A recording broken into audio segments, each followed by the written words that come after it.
Big Sills! How you doing? How are you doing? You know, I've been getting a couple of direct messages and emails to the Big Sills Twitter saying that on the National Football Show with yours truly, I'm not reading some of the super chats. Anybody who super chats this show from this day forward, and if I seemingly feel worthy down the line of you making a 10-minute appearance, Xander and I will have a powwow on that. But all super chats will be read, and I promise you I won't miss them. We're getting a little bit of complaints about it. So we will make sure we read all of them, okay? That's an oath to you. You guys spend your money. I have to respond, and I can't miss them, and I will not. So that's been one of the complaints. Xander just addressed it and said, hey, you know, they spend the money here, dude. And if they do that, you have to respond. So we promise you from now on, moving forward, we will move the needle in making sure whatever we're doing, we will pause to go to what you guys are doing. All right? I appreciate it. Hit the like button. You have many choices, and we so appreciate you guys coming here. I got to tell you, man, you know, James Franklin has so many things to worry about, like beating Ohio State and Michigan and anybody that's worthy out there. And I watched the John Clark video clip, and he does say in there, the sales pitch that Howie made to Saquon Barkley was one of the major reasons, okay? One of the major reasons that he wanted to play in Philadelphia. You hear about the Eagles investigating for tampering. That's where we are right now, Khalid. Here's the thing. Do I think that the Miles Sanders deal was done at the combines? Yes. Do I think to some extent the Derrick Henry contract with the Ravens was done at the combines? Yes. Do I think the Saquon Barkley deal was talked about and done at the combines? Yes. Do I think the majority of the first-year big deal money deals with players were done at the combines? Yes. The New York Giants are the most pathetic franchise on the planet. Do I believe that the Eagles did anything wrong in the pursuit of Saquon Barkley? No. Technically, yes. Spiritually, what everyone else does? No. You can't put $100 million deals together in 10 minutes. Anybody in their right mind has a common sense would go, that Barkley deal or the Henry deal or the Miles Sanders deal, that didn't get done as soon as it was 4 o'clock Wednesday. Or the legal tampering on Monday started. Come on, man. So this is if I'm the Giants, that's not what that audio says, Chris.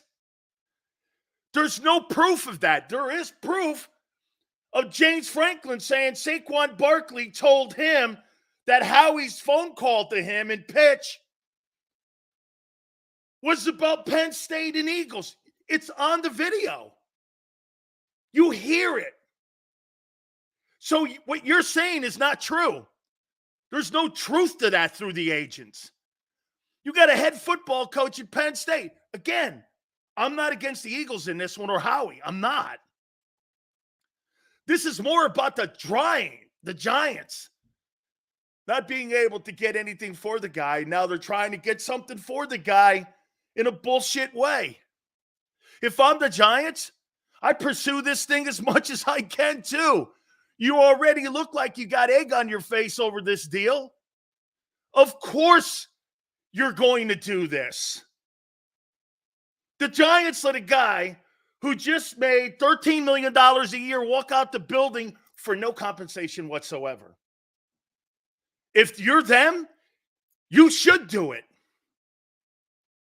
And you know, only thing you have to say is, hey, look, all you have to say if you're Howie, he misspoke. He meant agent. They can't prove that. That's all he has to say. That video is not an indictment. It just raises suspicion. And it gives the Giants enough of a leg to stand on to try to get a compensation pick. That's all I'm saying. By the way, again, I'm not against Howie in this way that he went after. I'm not doing that.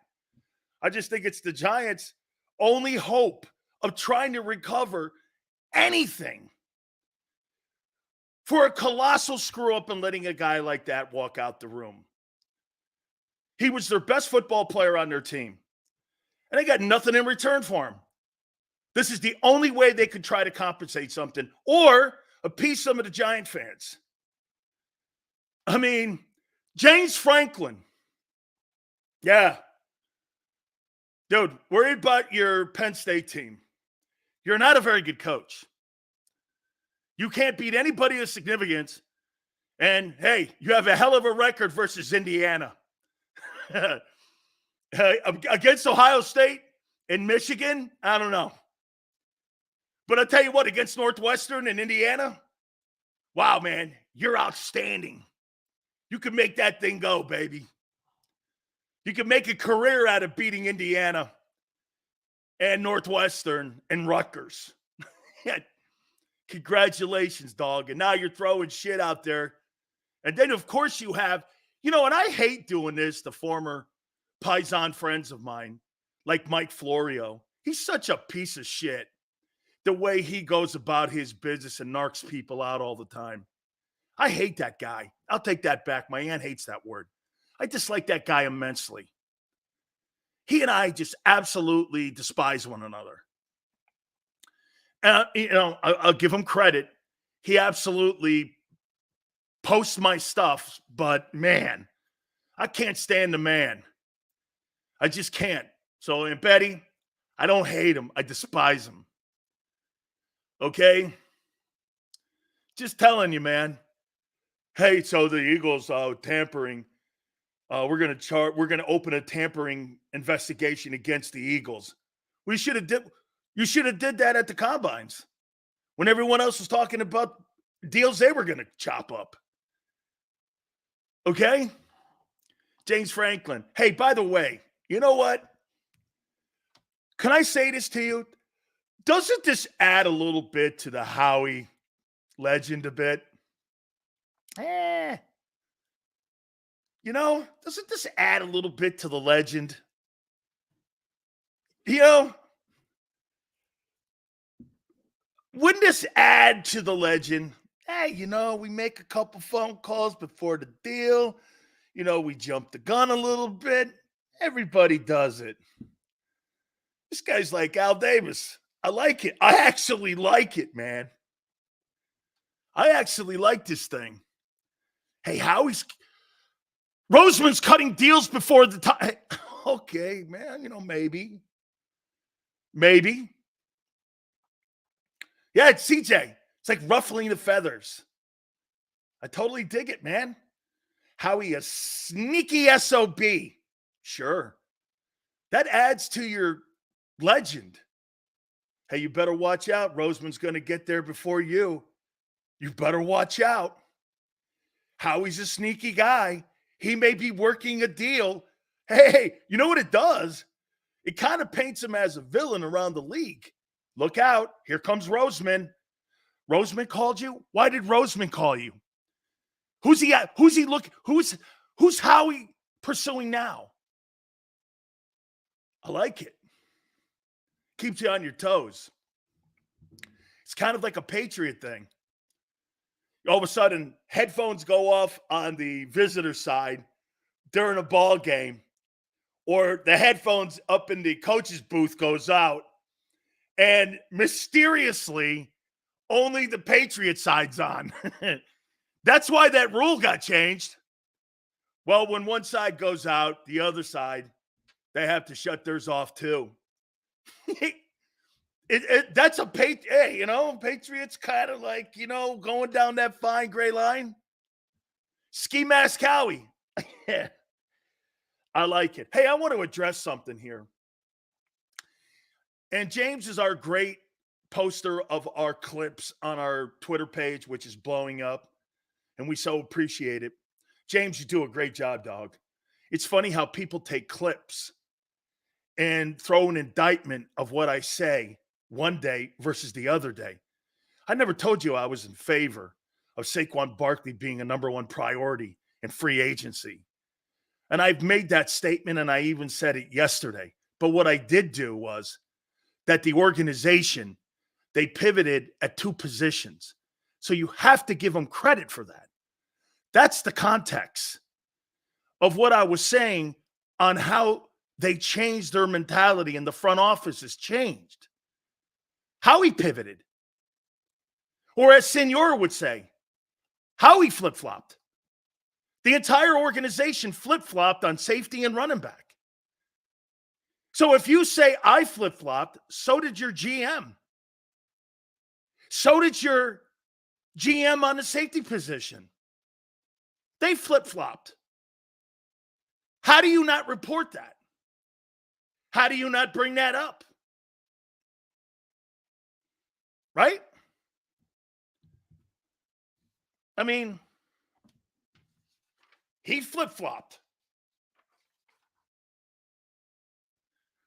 I know. LJ, we're gonna address that.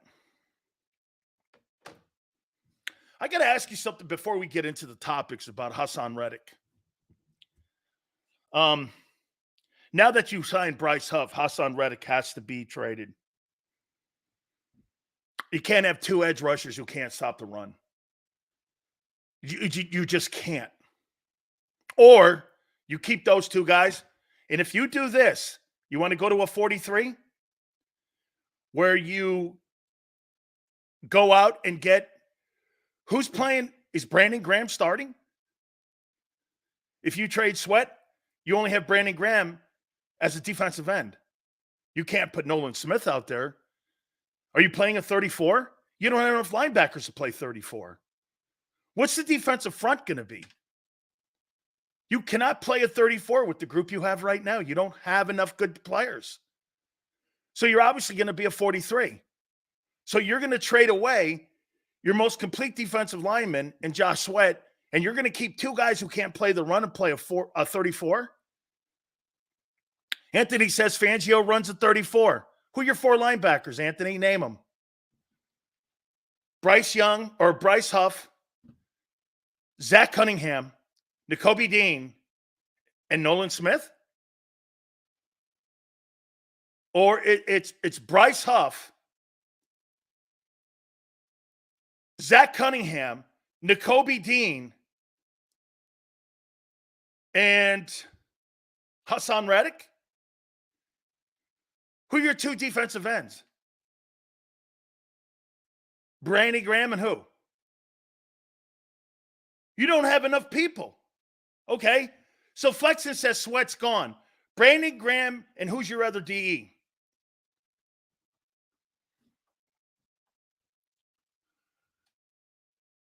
Who's your other defensive end?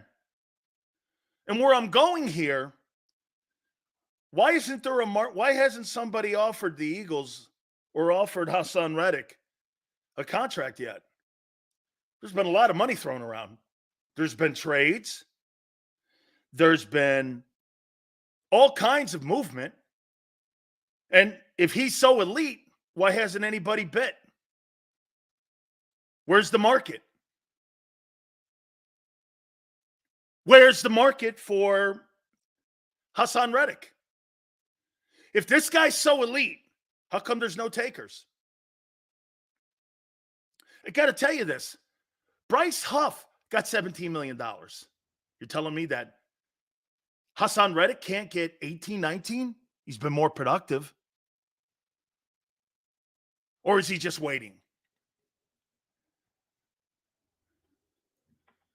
Where's the market? Where's the market for Hassan Reddick? Okay? Once again, rolling with great value linebackers, regardless of the scheme, do you have any confidence they can draft one and have them ready for the season? Chris, no, they've never done it. Howie Roseman, and I heard Bill giving the praises of Howie and what a great strategist he is when it comes to his money and it comes to structuring deals. No question on that. When it comes to drafting defensive players, he's god awful. So to sit there and say that I have confidence in him having linebackers or people ready for the upcoming season, like LJ says, is a reach. You have no sample size where you say that's been a success. You know what I'm saying, Chris? Show me where you've been successful. You haven't even been successful at drafting a corner or even a defensive end. When's the last defensive end they've drafted that he drafted that's been a productive defensive end? Josh Sweat, and then who? I do like Milton Williams. Milton Williams, if I'm him, I want out of Philly. Or, and by the way, they're not going to extend him right now in this offseason. He's eligible for one. If I were Milton Williams, I wouldn't want one. I'd want to get out in the open market and see what these other guys are getting when it comes to defensive tackles. He's a quality football player. He's going to get a lot of money, but it's not going to be in Philly. You think that guy wants to be a swing tackle his entire career when he could be a starter on 85% of the teams in the league? Why would I stay in Philly? Why would I stay in Philly and play behind a guy I'm better than? Why would I stay there? Okay? Why would I stay there? Why would I stay in Philly if I'm Milton Williams? Okay? Why would I stay? I mean, last year after week 9, Milton Williams was superior to Jordan Davis. Was superior. Why in the world would you stay? Again, I keep asking this. Where's the market for Hassan Reddick if he's so elite? How many teams have a great offense and a great defense? That's not what the Eagles are. The Eagles have a really great offense and a horrific defense. You're not in the middle of the pack. You're making it sound like you were good last year on defense. You were not. You have a really good offense that struggled mightily last year, but I know everyone blames Brian Johnson and not the quarterback's inability to read defenses. But hey, okay, no excuses now. There's absolutely zero excuses for any kind of success this season. Hurts' numbers better be off the charts. Okay? Better be off the charts. You fail to recognize the awful cap situation a lot of the NFL is in. I don't fail to recognize that at all. Not at all. All right. I wrote these things down. By the way,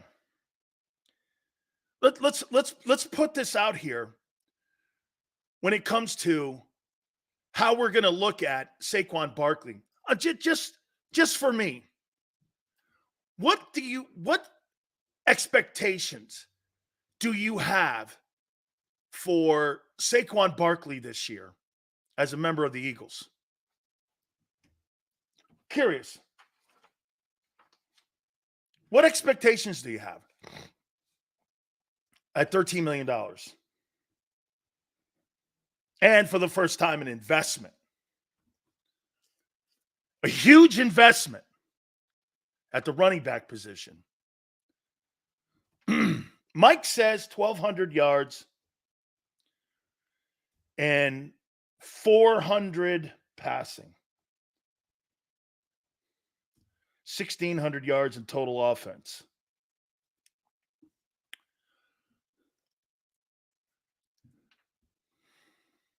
Even LJ agrees. between 15 and 17 total yards. 1,200 easy. I think he's gained 1,300 yards twice in his career. On a bad team, 2K all-purpose yards. Got to spread it to the tight end. See? Okay? Can we wait? No, we're not going to wait. We're going to talk today. And when they make another move, we'll talk then. That's not how you do sports talk, Prince. I'm not waiting. We're doing it today. What are your expectations on Barkley? How much more are you going to do on offense? You know, he says, can we wait and see? What's left to be done on offense? If Kelce comes back? Possibly, Prince. Possibly. There's nothing left to do on offense. Your offense is set. What else is there to do? You got a coordinator. Prince, you got the coordinator. You've got the offensive weapons. You made the decision at center.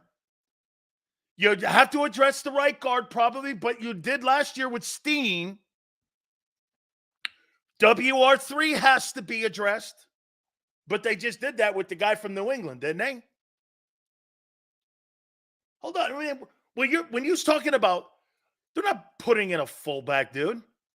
They may get another tight end, but you're talking about depth versus the starting 11. So here, you guys think 1,600 yards. Let's put 1,600 yards is going to be a benchmark for him. That's the floor for him, right? Barkley will not have 1,500. Barkley could have 1,500 total yards if it plays out right and they spread the ball around. The question is going to be, how are they going to spread the ball around? And will Hurts be good enough to? Don't you get it? Here becomes a bigger issue for Jalen and a bigger challenge for Jalen. He's never spread the ball around. That's not who he is. Now he's got another component he has to deal with. He doesn't use the third tight. He doesn't use the tight end position a lot. And he doesn't use any kind of screen passes. And he doesn't use the third wide receiver position. He throws to two people. And you're trying to tell me he's going to throw to AJ, Devontae, Goddard, and he's going to throw to Saquon Barkley. I don't think he's good enough to do that yet. He's not good enough to spread the ball around. He hasn't in 3 years. So when you say Barkley gets 1,600 yards, I say that's suspect. I say that's suspect because the quarterback, now maybe Kellen Moore changes that approach. But I don't think that kid has the skill set to do that. I don't think Jalen's good enough to do that. Spread the ball around. Hey, I don't think Lamar Jackson's good enough to spread the ball around. I don't think he has that capability. And that guy won the MVP award. Okay?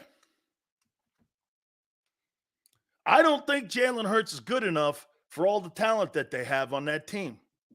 I think Jalen Hurts is great when you got two wide receivers and a tight end and a really good back. Now that you've added another component that has to get touches, hey, you pay him, you got to play him.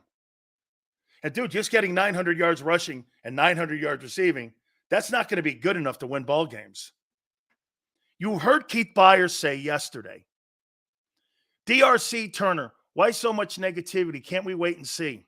No, we're talking about a team that's complete on offense today. You heard Keith Byers say this yesterday. The Eagles didn't have a winning formula last year. That wasn't me talking. They didn't play winning football. You got to spread the ball around. And if you can't, You're not playing winning football. He said AJ's going to have to take 7 less targets. Devonta, or 3 less targets. Devonta's going to have to take less targets.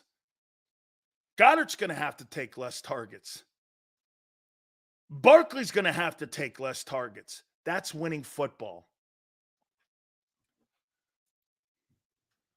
Is Jalen Hurts good enough to do that? I don't believe he is. He has not developed that yet, spreading the football around. We saw that in the Seattle game. He throws to designated targets. He doesn't read defenses. He never has.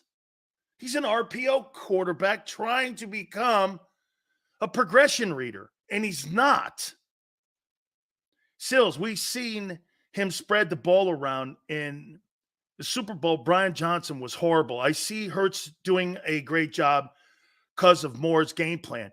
Martin, you're under the assumption that Kellen Moore is this transformational offensive coordinator. Where have you ever seen that? In games that they have to win, they don't with him. He put a lot of points and yards up, but nowhere on the planet in his 5 years in Dallas did they get past the divisional round. I mean, Dak Prescott's a better passer than Jalen, and they couldn't win. Now, do I think Jalen's a better winner than him? I guess. Yeah, a little bit. Jalen Hurts is not that much better than Dak Prescott. Don't kid yourselves. By the way, today, Brad Sham, the voice of the Cowboys, will be with us at 4:30. What is going on in Dallas? Also, Howard Balzer, who was at the Combines, and he told me that a lot of the deals got done at the Combines. And a lot of conversation was going on about Barkley and the Eagles. That's where a lot of the stories started resonating from, was Indianapolis. That's Dak's fault, Sills. Oh, I see. So let me get this right. That's Dak's fault in Dallas. But it's not Jalen's fault in Philly. Kellen Moore was fired at 2 places his last 2 jobs. You understand that. He was fired as offensive coordinator. You're making, again, sound like Kellen Moore has been special. He hasn't. He's been fired twice in 2 years. I would pump the brakes on Kellen Moore and his impact on Jalen Hurts in the offense, and I'll wait and see that. You're right, because he's not impressed me. Kellen Moore doesn't impress me as an offensive coordinator. I think he's just another guy. Hey, is he better than Brian Johnson? I'm not sure what that means. Sure. I'm not saying Kellen Moore's terrible, Crowley. Not at all. I just think he's good. I wouldn't go great. I wouldn't go great. Okay?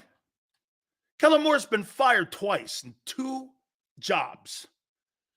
Still, Herbert was going to do a great job, but he only has Keenan Allen, Williams.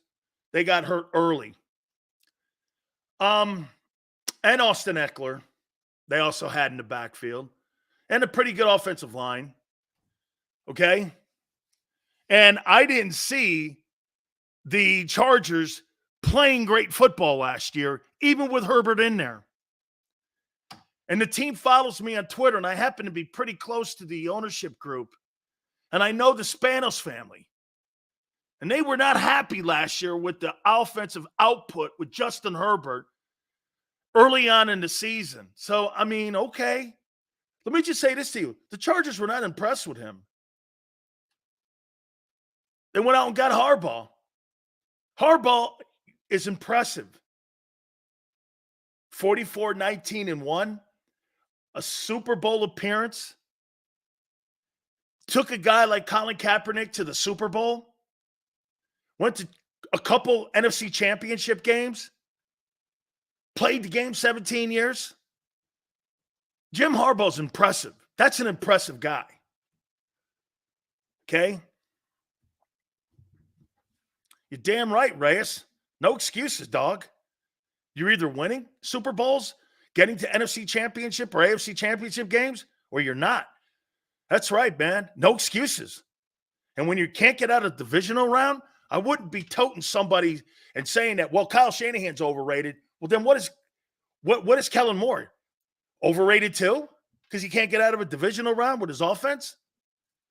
Last year he was in Dallas. They led the NFL in interceptions. That's Dak's fault too. I know. It's all good. All good.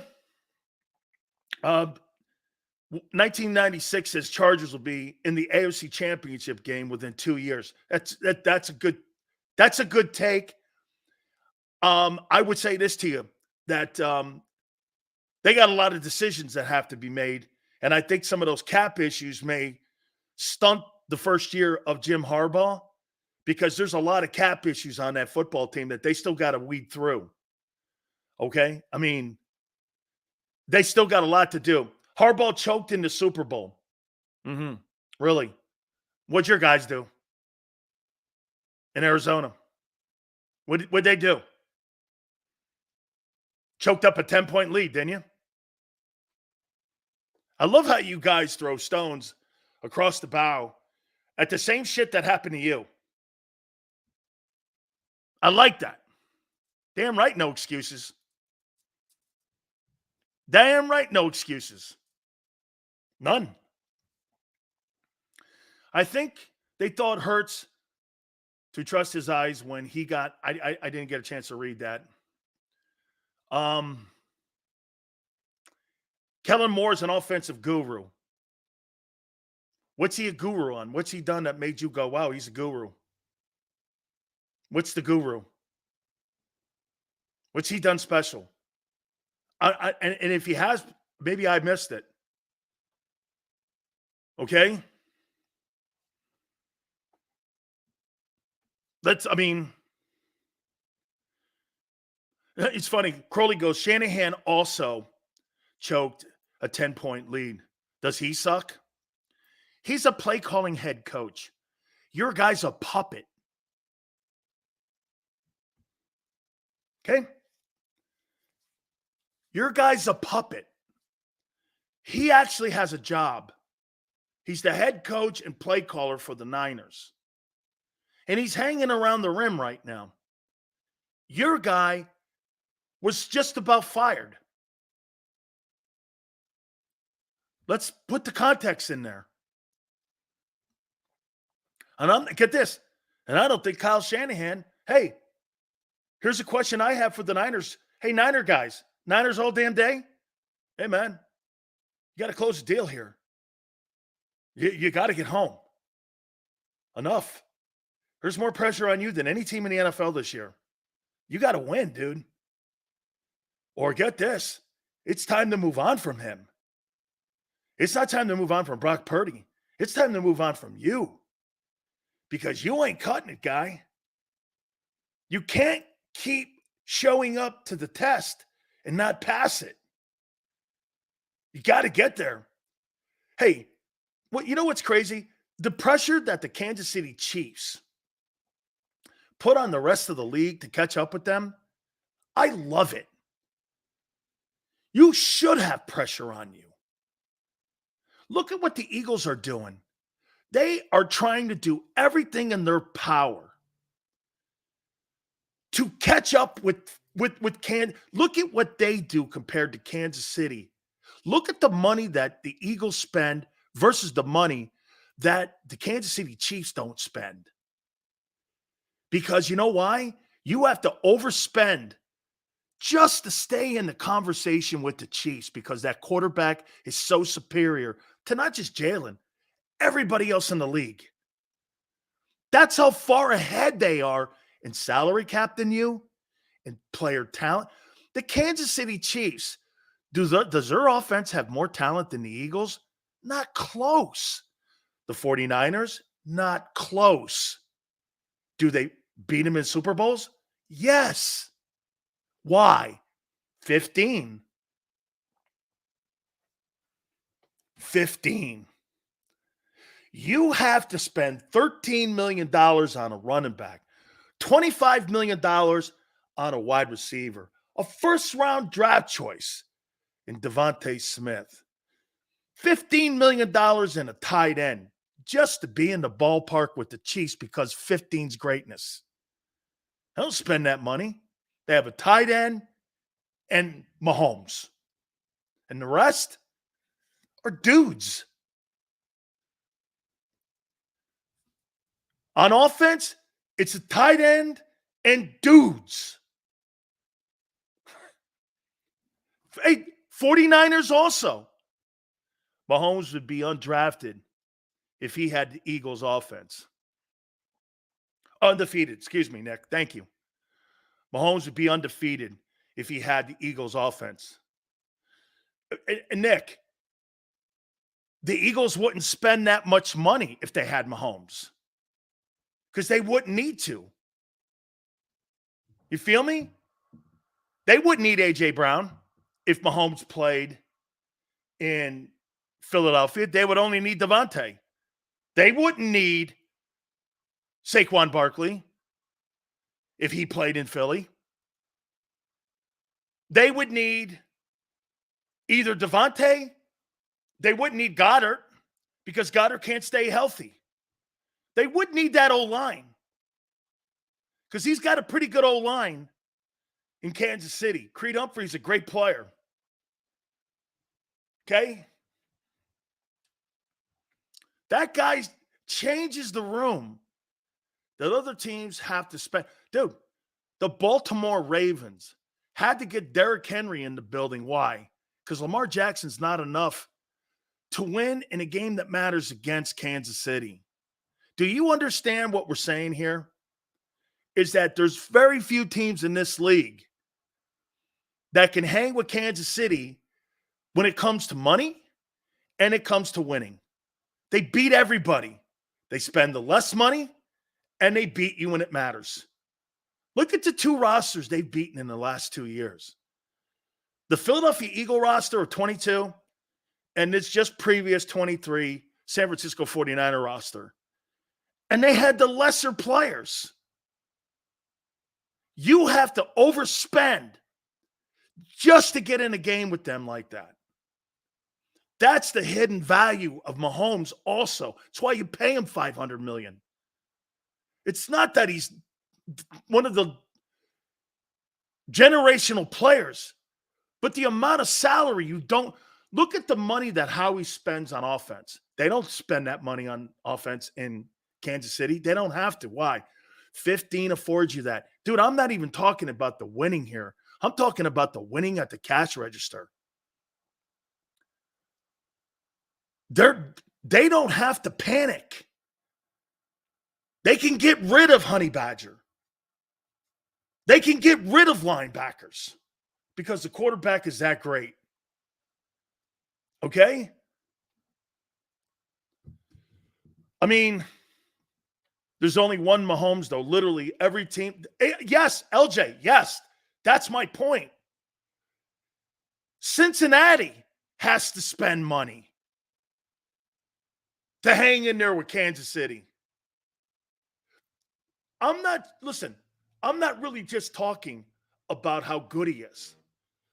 I'm more so talking about how much money you don't have to spend on him. You have to spend $135 to $150 million on Jalen Hurts to put him in a room and in a game with Patrick Mahomes like a Super Bowl or playoff game. You don't have to do that in Kansas. You don't have to spend $150 million outside the quarterback salary. I mean, that's when people are talking about, well, let's add this player, let's add that player. Dude, you hurt yourself when you keep adding players with money to your team. The more money you spend on players, the more you're telling people we don't have enough to beat teams in the league right now because we don't believe our quarterback can carry our football team. Philadelphia doesn't believe Jalen Hurts can carry that football team to a Super Bowl. And he was paid because next guy up. Or why are you adding all these pieces?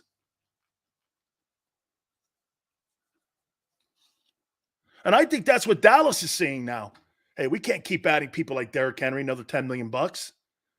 We got to pay people on the other side of the ball and Lamb. Okay?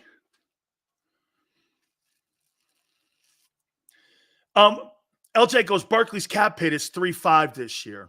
Howie vision. Fantastic. You got a really good running back. I hope it matters. You've had 2 Pro Bowl running backs the last 2 years. I surely hope it matters. Because you had that same group, pretty much. And by the way, you're going to be just as good as last year, talent-wise. You replaced Barkley with the loss of Jason Kelce's talent skill. You're really not better. You're actually a little worse.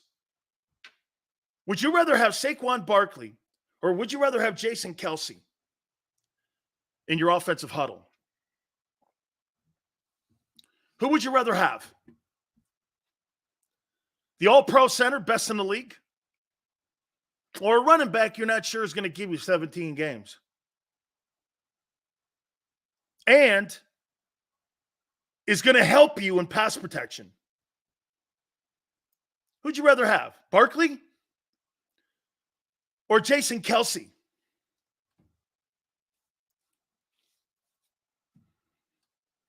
I mean, are you really better?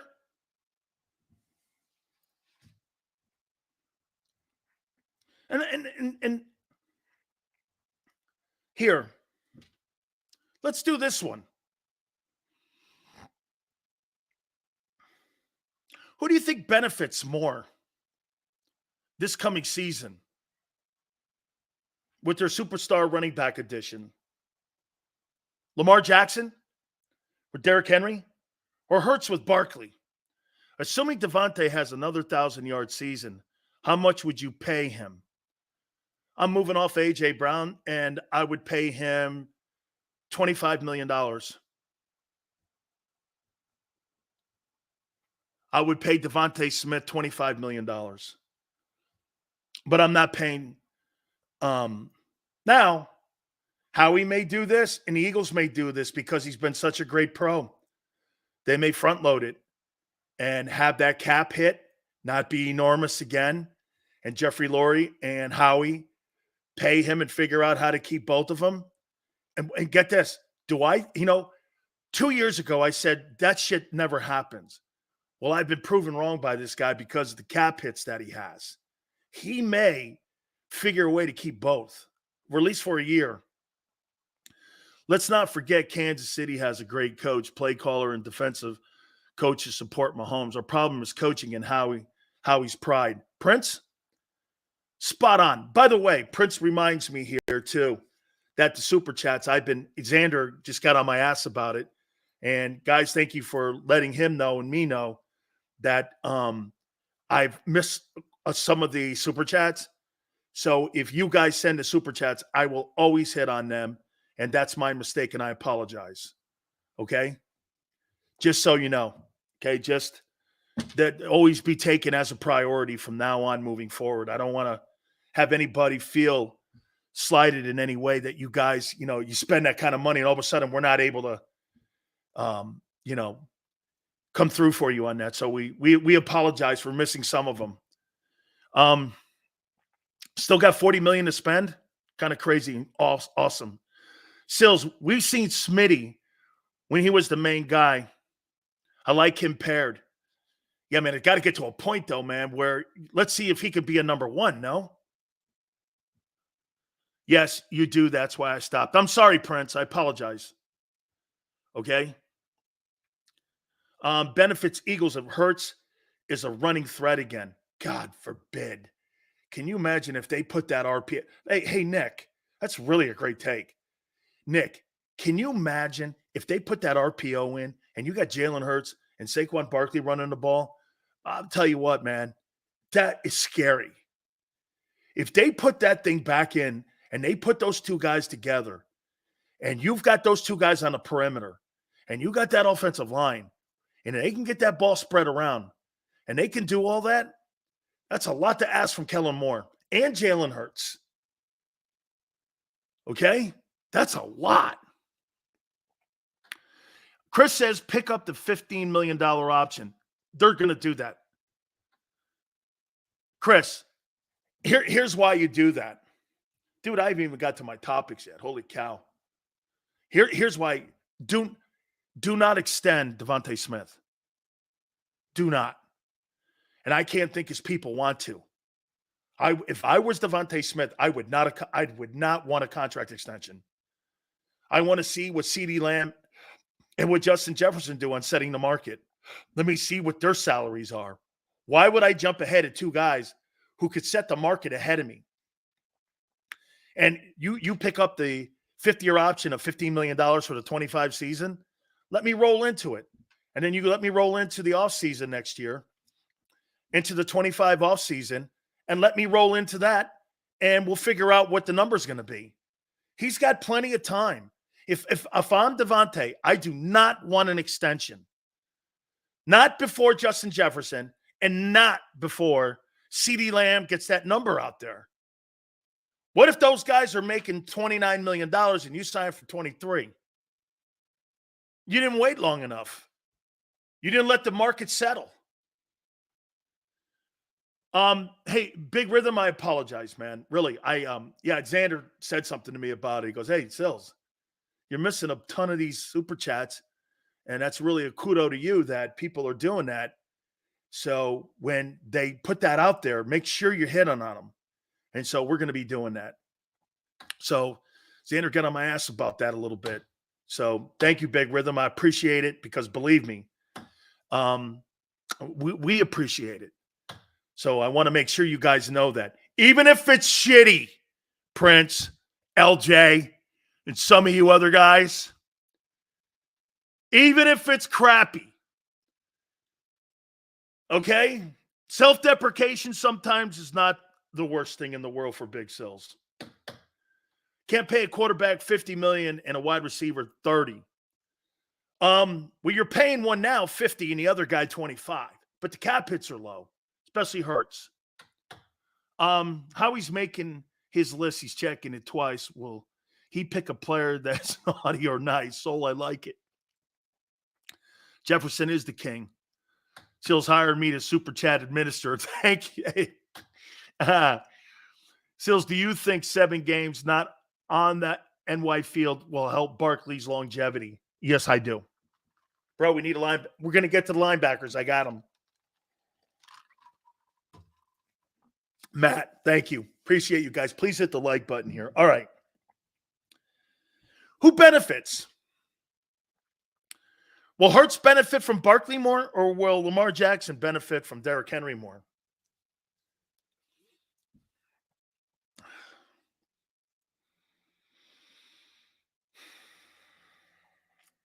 That's a tough one. Nick, why Hurts? And if you guys post, John, why Lamar? Why Hurts? Why Jalen? Why? Why do you think one benefits more than the other? If we call the RPO Hurts, Lamar's a better runner than Jalen.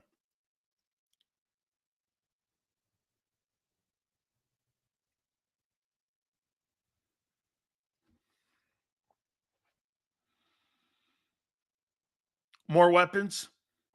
Jalen can focus on the passing game. Whereas Lamar's focusing on the run game. Less running for both. 12 personnel with Barkley. Forget about it. Henry's more of a threat. Henry is more of a threat than hey, listen. You hear people in Philly saying that Derrick Henry's washed. Where in the world in the last 5 years have you seen him being washed? Derrick Henry is not washed. Derrick Henry is one of those Adrian Peterson guys. He gets better in the second half of the season. He's not washed. This guy had 1,200 yards last year on an absolutely pathetic football team with nobody. He's not washed. Better protection for Jalen. You're talking pass probe. I do think, actually, that Saquon Barkley is a better pass protector than Derrick Henry. I do think that. Now, LJ is saying that the running backs, man, they can't stay healthy in Baltimore. That's been an issue the last couple of years with them.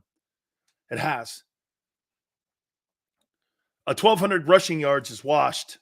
Well, Drew, your guy had 900 last year on a shitty team also. Is he washed? So is Barkley washed?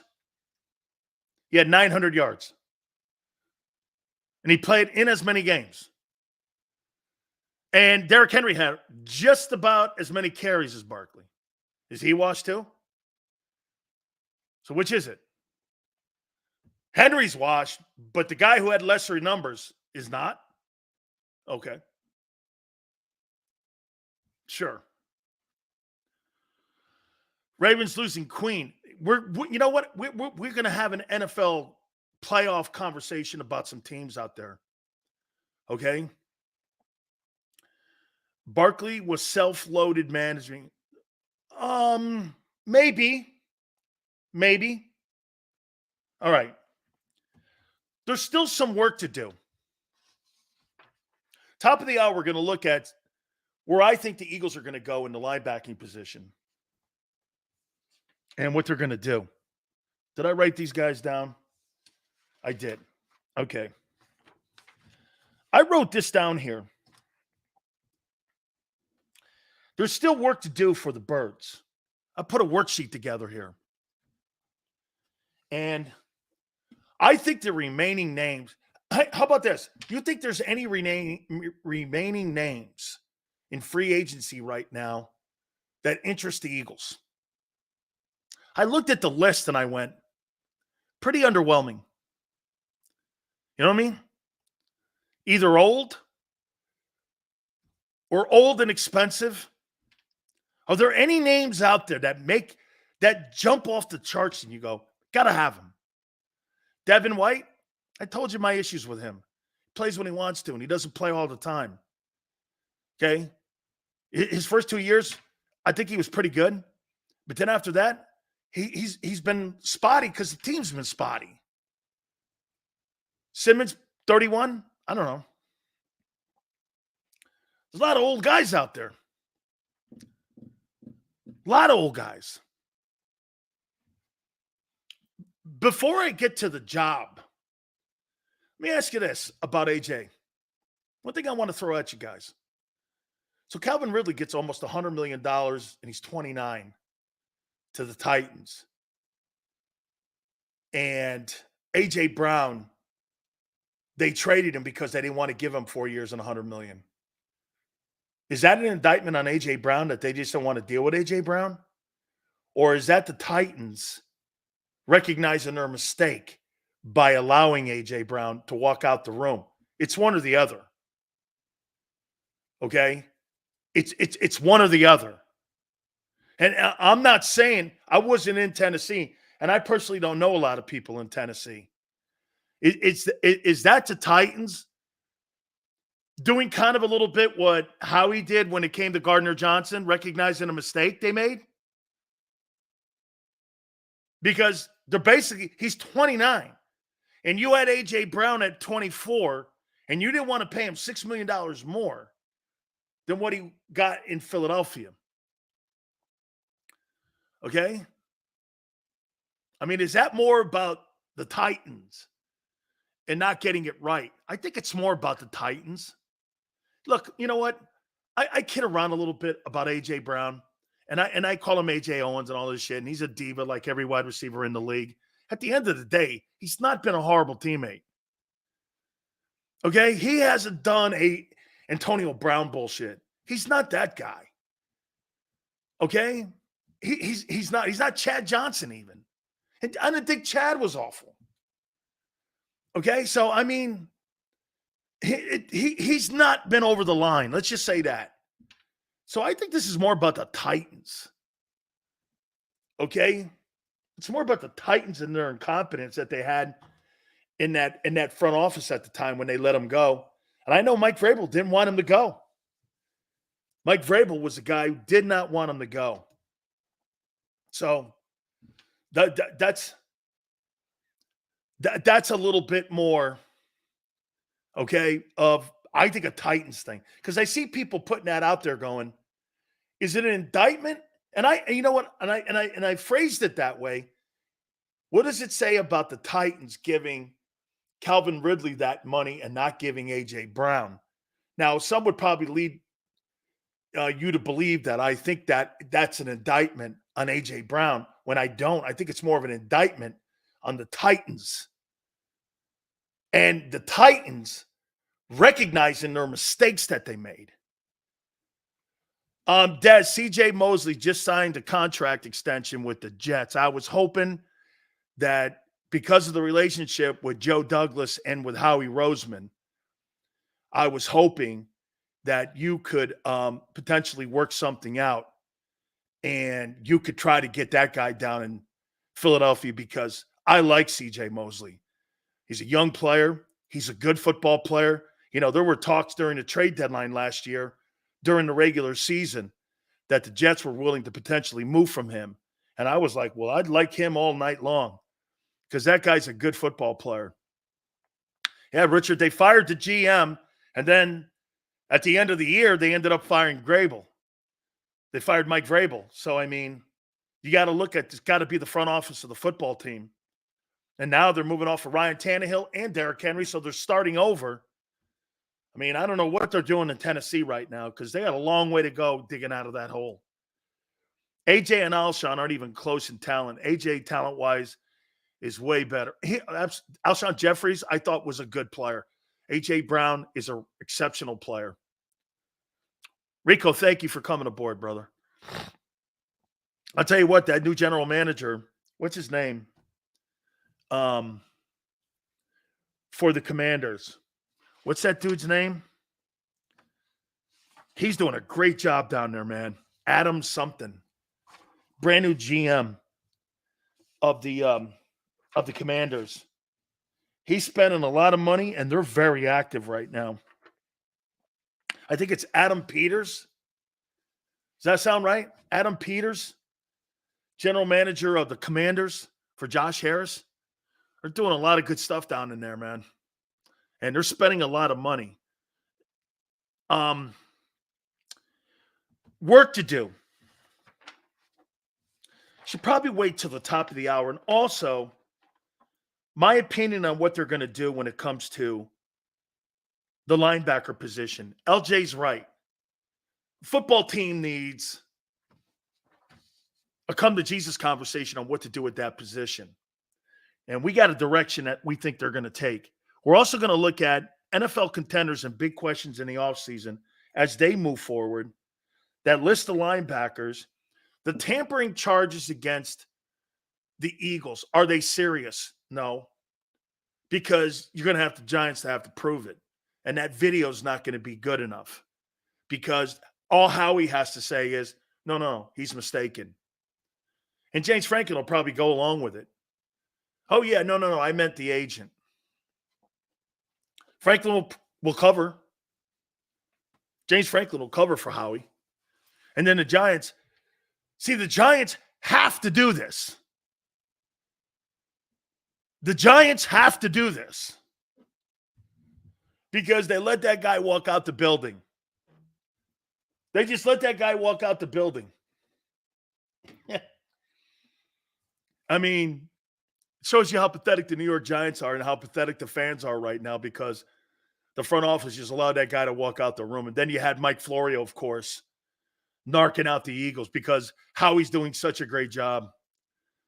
I mean, get ready, kid time, to witness. Hey, absolutely. I agree. Hey, man, a lot of good movement going on. All right. The work to do still. The linebacking direction that I think they're going to go. The market for Reddick. NFL questions. Brad Sham Voice of the Dallas Cowboys will join us at 4:30 Eastern. What's going on in Dallas? They're not staying up with the Eagles. Howard Balzer kind of is going to give you an intel that some of those deals, like the Miles Sanders and the Derrick Henry and the Saquon Barkley deal, was cut almost in Indianapolis. You know, the legal tampering time really starts at the combines. Hit the like button. Hour number 2 coming up. Keep it here, National Football Show.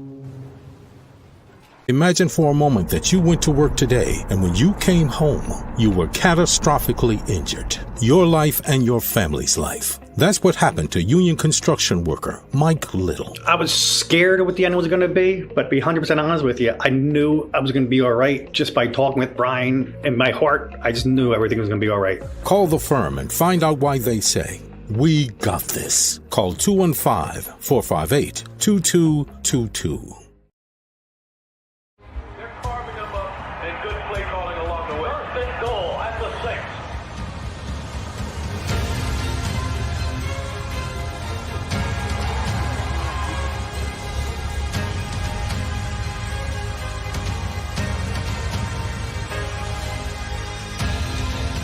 Field of life, First Trust Bank is there for you. Champions on 3. 1, 2, 3. Because Philadelphia dreams deserve a Philadelphia bank. Underdog Fantasy is the easiest place to play fantasy sports, and certainly the easiest when you're watching the NBA. And the NBA playoffs are almost here, and you can win money making picks. What are you waiting for?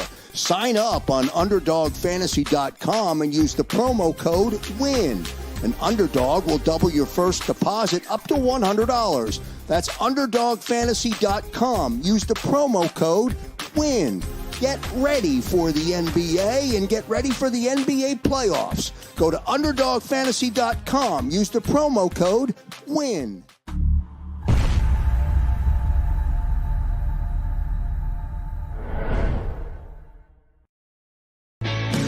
Hi everybody, my name's Jason Lombardi. I'm an inspector at DryTech. At DryTech we offer 3 major services, the first one being basement waterproofing, the second service we offer is foundation and structural repairs, and then the third service that we offer is mold remediation. If you feel you are having a waterproofing issue, give DryTech a call or check us out online.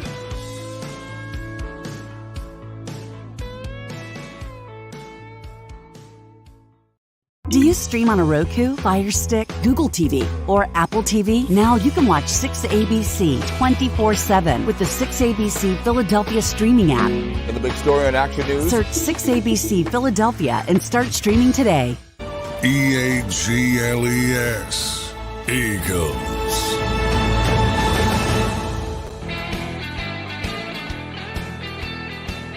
Big Sills National Football Show. Appreciate you coming aboard. Thank you again. Please hit the like button. We will have Brad Sham, the legendary voice of the Cowboys, at 4:30.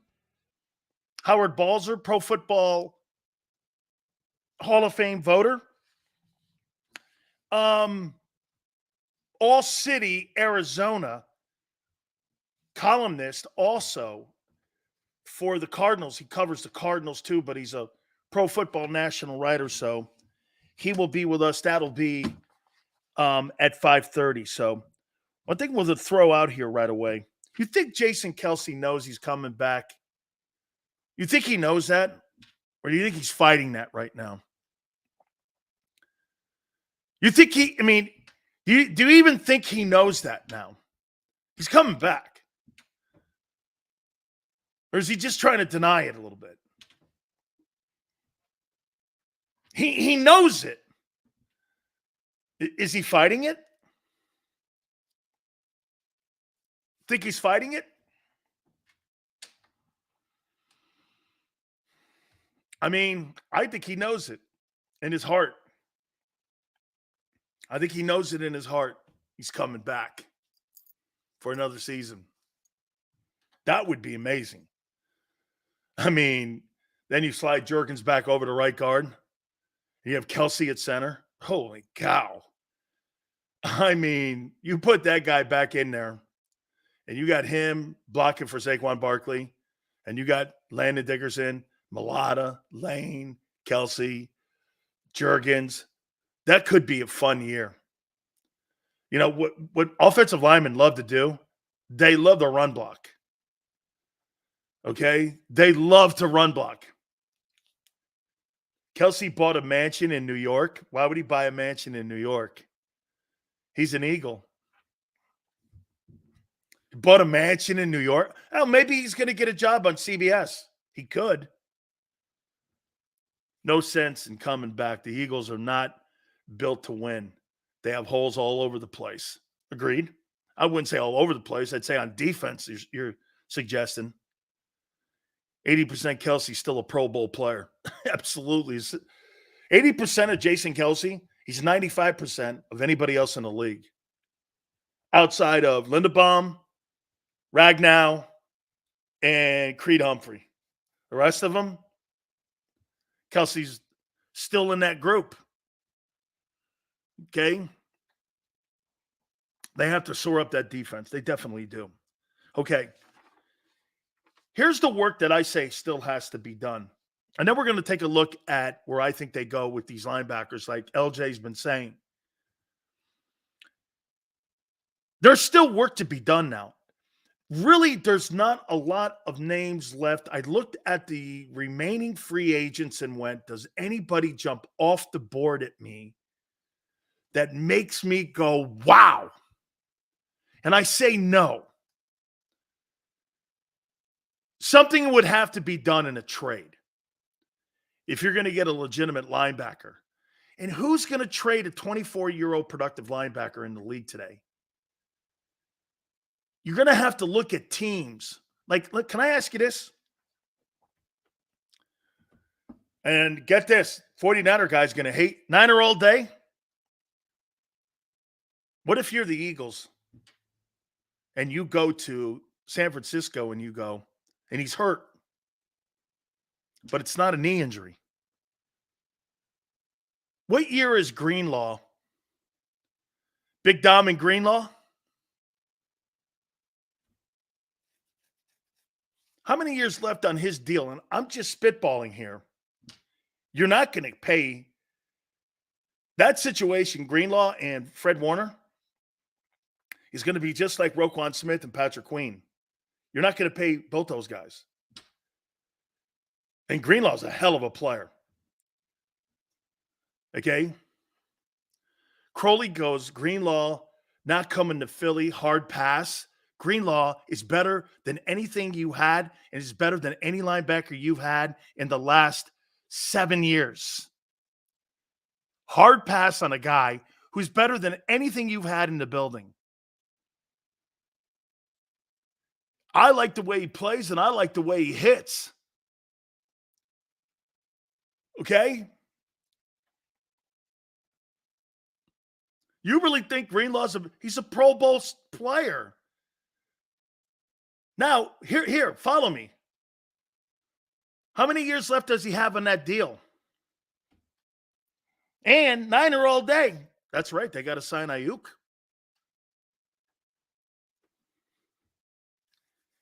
Okay? Dean ain't him. Are you crazy? That kid Greenlaw is a great football player. I mean, you don't have a linebacker that's in that guy's room. ACL a few months ago, pass. Pass. Wait a minute. Pass. And you signed a guy who had an ACL injury at a running back, and you didn't pass. Okay. ACL injury a couple of months ago. I'll pass. But you signed a running back who had an ACL surgery too. But you didn't pass. Okay. Thank you, Sills, giving Washington and Adam Peters credit. I feel like the 80s vibe again in DC. Hey, man, James, I think Washington is doing a lot. They got to figure out what they got at the quarterback position. Okay? I got the super chat. Very good. We're not going to miss those anymore, I promise. We will not. N'Kobe Dean, give me the green dot. Seriously, dude. You mean the red laser on the career. The only thing that guy's going to be targeted for is for ending his career. Not very good ball player. So I'm not saying Greenlaw's bad. He won't want to come here. Sorry, find another one. I mean, I want to sign good players. He's a really good player. And what you got to remember something when you're looking at potential trade partners. You've got to look in the room and go like this. Why is Greenlaw a target for the Eagles? Here's why. Well, you might get him cheaper because of the Achilles injury. And on top of that, they got Fred Warner. They're not going to pay one linebacker $25 million and turn around and pay that guy $25 million. They're going to move him. And it's not because they want to. They're going to move him because they have to. Look what they would have done in Baltimore if they would have kept Queen. Queen just signed a contract for $17.8 million annually in Pittsburgh. So you'd have a $25 million number in Roquan Smith and a 17.8 linebacker number on the other guy. That's not going to happen on a defensive football team in today's NFL. That's not going to happen. Those are the kind of people you have to target. Find a good linebacker and a good linebacking core and go like this. Okay, if I can't have Michael Jordan, I'll take Scottie Pippen. That's how you have to make a trade for a good player. You're not going to get Fred Warner or Smith. You know this. And Howie doesn't want to pay for that. So, who's the guy that will be the odd guy out that's good? That's when you're looking at something where you can make a potential trade. Look, let's take the name Greenlaw out of it. Look. You know why, Anthony, the Niners released Armstead? I know he got banged up. Why do you think they released Armstead? Anthony, why do you think Eric Armstead is going to get a absolutely great job somewhere? Cincinnati is reportedly very interested in signing him.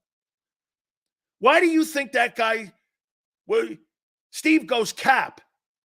That's right, Dez. Javon Hargrave's deal. Javon Hargrave's deal canceled out Eric Armstead. That's why he's no longer a Niner. It's not that they don't want. See, this is how the league creates its parity. The league loves guys being casualties of the cap. You know why? It balances rosters out across the league. This is exactly what the league wants. They like seeing the Eric Armsteads on the open market. They like seeing Patrick Queen go somewhere else and not be in one team with two great linebackers. That's why Seals Pete Werner with the Saints. That's a good. Now you're thinking, Griffin. That's exactly correct. They got another good backer down there. You're looking at the second dude, who the Saints, because they're in cap hell, that's a really good take, because they're in cap hell. They have to get out from that cap. They're not going to be able to sign him. That's a good, and how he's done business with the Saints. That's right. That's right. That's a possibility. Now, wait a minute here. Griffin, after June 1, the Saints may cut him. So you got to play a game of chicken a little bit here, and you kind of gamble. Do I make a play for him now with a trade, or do I wait and see after June 1 if they cut him? Okay? Are White and Bush still available to sign? I'll take a look at that. Okay? As crazy as it may sound, Micah Parsons wouldn't mind playing here. Brother, you know what I'm getting a sense of in Dallas? And we're going to have Brad Sham on because, to me, the Cowboys are just setting themselves up for failure, man, in 2000. And I'm going to say that. And I love Brad. You know that. That's a step back. Okay? Big Sales, bottom line, you were currently are correct. Thank you, 41. What about Cleveland linebackers? I know they got, that's now you're thinking. Okay, now you're thinking. You're not getting Roquan. You're not getting the guy, the starter in Buffalo. Who's the guy playing next to him? Sean McDermott's good. The guy Bean's a good GM. You go to places with good rosters. And who are you paying? Who's the guy next to him? Because he's going to be the casualty of the cap. You look at the age. You don't want old linebackers. Done with this. That's how you look at finding a prospect. So when you guys keep going like this, who can Howie trade for? Of course, the big name guys you want. Those are the guys you want.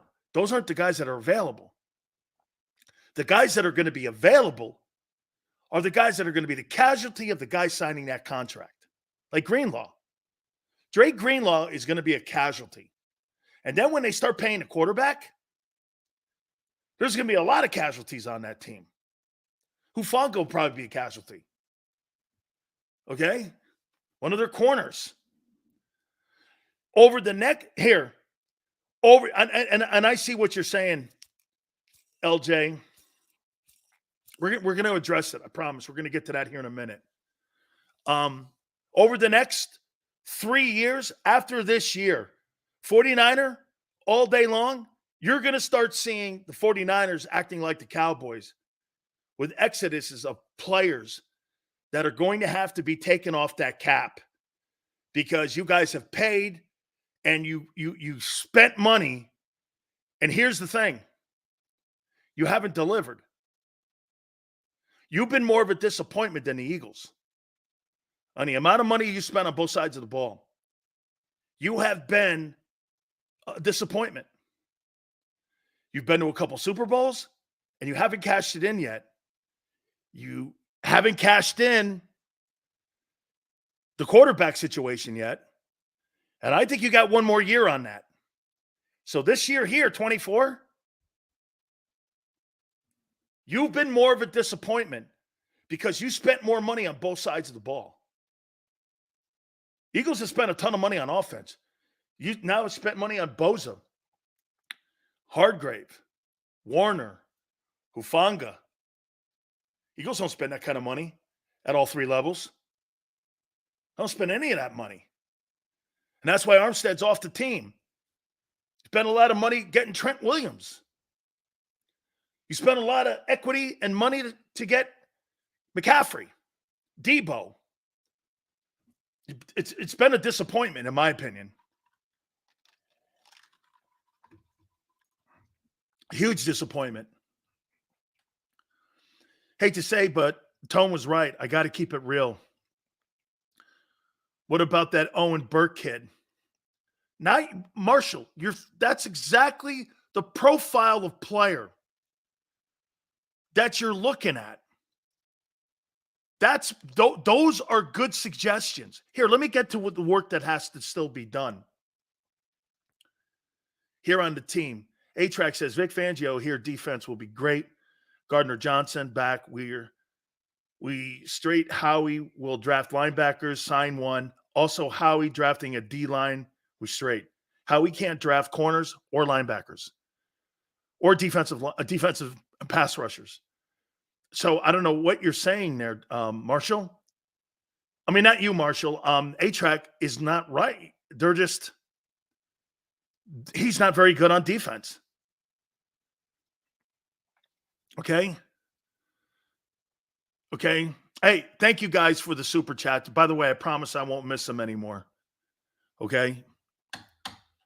Devin White is available. Why do you think that? Hey, LJ, after 3 days, why do you think a linebacker like Devin White, if he's so good, is available?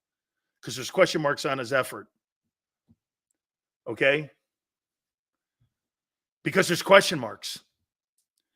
I don't, Crowley, I don't think he's a locker room cancer. I think he's a guy that plays when he wants to. Okay. Let's start with LJ's linebackers. Okay. Has to be addressed. Are there any linebackers out there in free agency right now that you like, that you want the Eagles to pursue? I don't see anybody. I don't think there's anybody left that I'm going, yeah, let me get him. And any sign that you make, they're going to be a tick up from Zach Cunningham's. So there's a bunch of Zach Cunninghams out there right now. Okay? Right? There's just going to be write-ups. You're going to look at it and you're going to go like this. I don't know. People writing great things about certain guys, and you're going to hear a lot of things about certain linebackers, and you're going to go like this. Yeah, but when I look at the guys, there's nobody really out there that I like. There's nobody out there. Tyus Bauer, again, these are Zach Cunningham kind of guys, a little better. All right, a little better. The Dolphin guy, who, the guy that was just released? I think they address all these guys in the draft here. Wide receiver position. Devontae Parker. I think he's okay. I think you have to sign more for depth. I think you need more depth help. Look, you can't go into the season when your third and fourth team guys are Devontae Parker and Quez Watkins. You didn't improve the position. Right now, the Eagles don't have good wide receivers as a group. You just don't. And you're one injury away from having a catastrophic situation. There's no depth in the building at all, and you really don't have any people in there. You have 2 exceptional ones and 5 terrible ones. I mean, I saw that, Chris. Odell Beckham had 1 year in Baltimore. Would he be willing to come in and be a number 3 guy in Philadelphia? He made $14 million last year. He ain't making that anymore. Those days are gone for him. Would he be willing to take 5 with incentives? Because he's not going to get any money. He is not going to get and if he holds out, he's going to be very disappointed because he won't be on a football team in September. I'm more with you. I'm awake or you. I'm going to step away from that. I'm going to step away from that. I'm not interested in that. What are you going to do at quarterback? Are you going to have a veteran backup? Or are you going to have a rookie backup? And please, no Tanner McKee alerts here. I don't care about him. I want somebody that, if this guy goes down, could step in and play in Jalen's system. Okay? And Justin Fields is not a good player. He's not a good player. He was drafted high. That's it. Jimmy Garoppolo?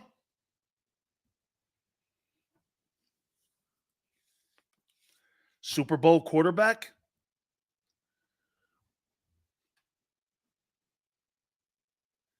Probably cost you $10 million. Jimmy Garoppolo? As a backup to Jalen? Played for Kyle Shanahan? That could help. NFC title game? What's he like to do? And I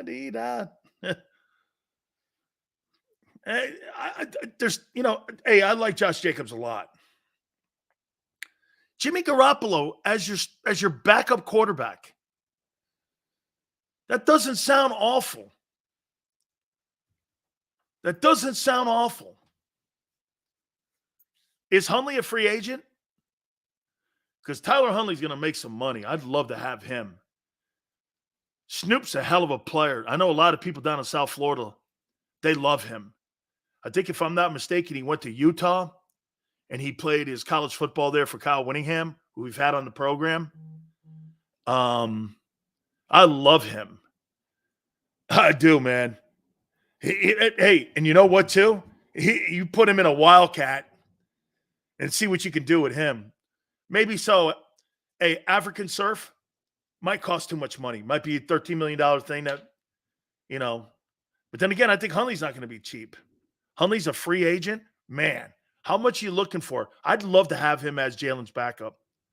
Personally, you guys are going to think I'm crazy. How many people think I'm crazy when I say this? I think Tyler Huntley's a better quarterback than Justin Fields. Okay? I see it, Chad. We're going to talk about that here. That would be a great move, getting Snoop Huntley in the building. Snoop's a good ball player. I mean, this guy almost won a playoff game a couple of years ago. He's good. And you might get a team doing this come trading deadline. How much you want for him? Well, I'll take a 1. I can't give you a 1. Well, we'll keep him. You might get someone panic for him. Huntley's better than Fields. Snoop Huntley's better. Okay? Fields is more electric. Not really. If he was so electric, he'd have been traded. You see, the Bears screwed up. They waited past the combines to move him. And they thought when free agency opened, someone would charge to the table and buy him. They thought Atlanta would take him because of the new coach, Raheem Morris. They went with old reliable. Look at what teams do. You know, it's kind of a reflection of our society. Look at the people that are running for president. Look at the people that run many companies. They want veteran, older people at a position that guarantees you a chance to win. They want to have someone that's experienced at that position. Raheem doesn't want to go with a reclamation project in Justin Fields. He had that in Tampa. Again, guys, who was the quarterback that Josh Freeman, was it? That kid from K-State, was it Josh Freeman that they had? He was he was a project, and it never panned out. It never panned out, and that was Raheem's first guy. And so they went with, look at this. Steelers went with veteran and Russell Wilson, and the Falcons went with veteran and Kirk Cousins. You didn't see them going, well, let me bring in Zach Wilson, or let me go get Justin Fields. They wanted to stay far away from that. That's a remedy for failure. These guys are trying to keep their jobs. Okay? Okay, I mean, A-Track with the political shot. Again, it's not a political take. It's just showing you that people want experience in key positions in our country. It's not just exclusive to the quarterback position or the White House. That's what you see with teams right now trying to win ball games. They want experience at that position. I said experience and good, Anthony. Hey, man, Carson Wentz, I don't know. I don't know if there's a market for that dude anymore. I saw Jameis Winston. He signed with the Cleveland Browns. And if I'm not mistaken, I think Joe Flacco signed with the Colts. Look at this. Shane Steichen signed Joe Flacco as the backup for Anthony Richardson. So when he walks off the bench or walks to the bench, he's got Joe Flacco in his ear. Hey, what'd you see? I saw this, this, and this. What a brilliant move by Shane Steichen. You got a comeback player of the year who just won that award with the Cleveland Browns. And now when Anthony Richardson walks off the field, he's got a guy, and he's been around Lamar Jackson, so he's going to see a little bit of what Lamar was like, and he's going to go like this. Hey, what'd you see here? That is going to be so valuable to Shane Steichen having Joe Flacco. I love that move. By the way, I wouldn't have minded Joe Flacco coming back to Philadelphia and backing up Jalen. Imagine Tyler with San Francisco's absolutely, DRC. Absolutely. The cornerback position, I think they will probably go into the draft here and try to take a shot here. So again, linebacker, I think, is going to be addressed in the draft. And wide receiver is probably going to be addressed in the draft now that they got the veteran Devontae Parker. The quarterback position, I don't know what they'll do there. I'd love to have Tyler Huntley. I'm with everyone here.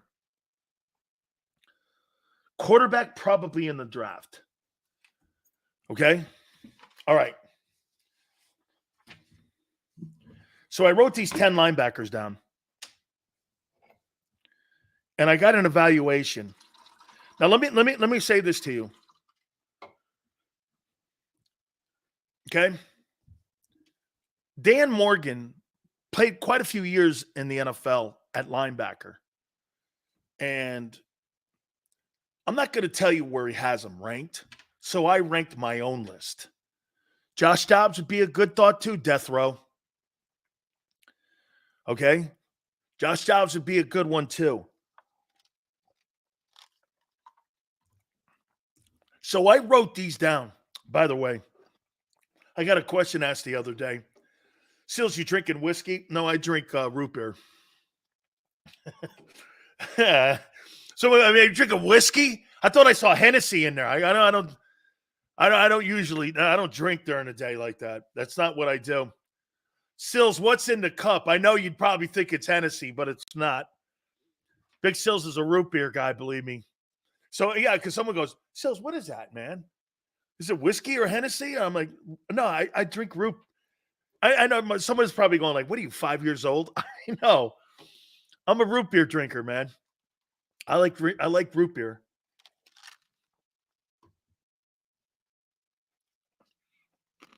All right.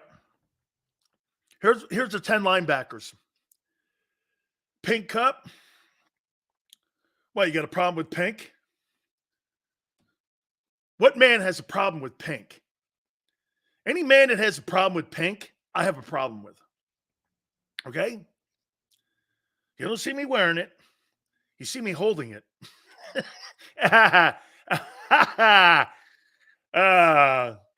Okay?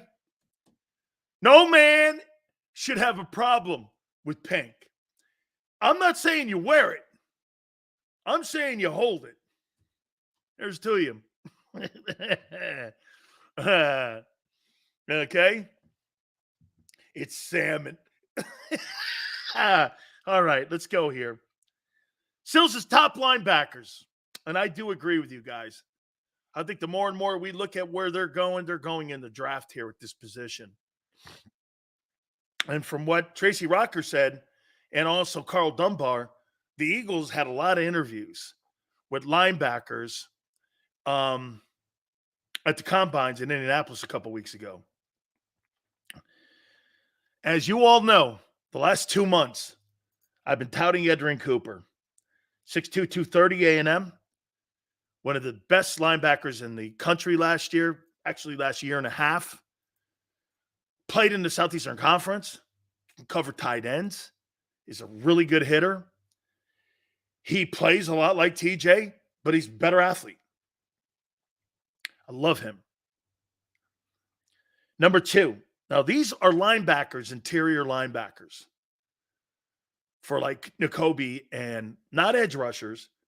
And so when you're talking about my guy like Chop from Penn State, he's more of an outside edge rusher. These are interior inside linebackers. Number 2, Peyton Wilson, NC State, 6'4", 235. Outstanding in every aspect. Had a phenomenal combine. Strong upper body, great vertical jump. Did so many things for his NC State team. They were very aggressive. He's a good. I don't really like the ACC because I don't think you get the competition that you get in the Southeastern Conference and to some extent the Big Ten, especially with a linebacker that's got to do a lot in the NFL. Got to stop the run. You got to set the defensive front. I mean, all these things that they were trying to ask the Kobe Dean to do that he was not capable, and he didn't have the experience, and he couldn't stay on the field long enough to even get any reps to try to even become that player. What's really the shame about Dean is that the reason that Nakobe Dean is not going to make it in the NFL, he's not going to be able to get the reps he needs to see if he can even make it. I mean, he may have a lot of athleticism. He may have a lot of skill, a lot of leadership. That's irrelevant when you don't get the reps to get better, no matter what it is. The one thing you have to look at with Dean's drafted in the NFL in the 3rd round. Why? Because they see his talent and they see his ability. I've never disputed that. But when you get to the NFL, you've got to get reps, game reps, to be able to start to get comfortable with what's in front of you and what you're seeing. The more you see it, the better you're going to be and the better your skill set's going to come out. He's not been able to do that. He's the same player he was Nakobe Dean's the same player he was when the Eagles drafted him. There's nothing different. He's not gotten better since his rookie season. And it's because he just doesn't have the reps. Plus, Georgia products is so value their being a national champ. You know, if you're a coordinator or you're a talent evaluator, that's completely irrelevant to me when it comes to evaluating a player with my first 5 things. When I look at a linebacker like Edgerrin Cooper or Peyton Wilson, I say this, okay? Does he like to hit? Is he does he have great eyesight? Does he make false steps? Does he key and does a great job in his keys? I'll explain what I mean here in a minute. Zach Cunningham is a free agent, so Dean is the linebacker we got. That's scary because that's what LJ's been saying the whole day.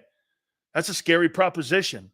And what I mean by false steps, I kept telling you to watch Nakobe Dean, and you'll see the inexperience that he has when he plays. Look how many false steps he made. You know what that's from? Just lack of reps. One thing TJ Edwards did, and it was so sensational, was that there were just no false steps when you watch certain guys play the position. But when Dean, a couple false steps here or there, it became a problem where, you know, they were giving him false reads. They were giving him influence blocks, and he wasn't able to get off them. And he's too small, and he didn't see enough of them. Okay? So what's more important to Fangio's system, LBs or secondary? Great question. I would say the linebackers, because the linebackers, they covered the middle seam, and they covered the middle zone. Eagles have had a problem in that area the last 2 years, is in that middle section of the defense. It's been weak. I mean, look at what Kittle did in the game at the link this year. I mean, all the time, even the kid Ferguson in Arlington, what he did. Every time, even the tight end from the Washington Commanders did a great job against the linebackers last year from the Eagles. So that linebacking core, they have – I've always said this. You guys know how much I loved Ryan Shazier.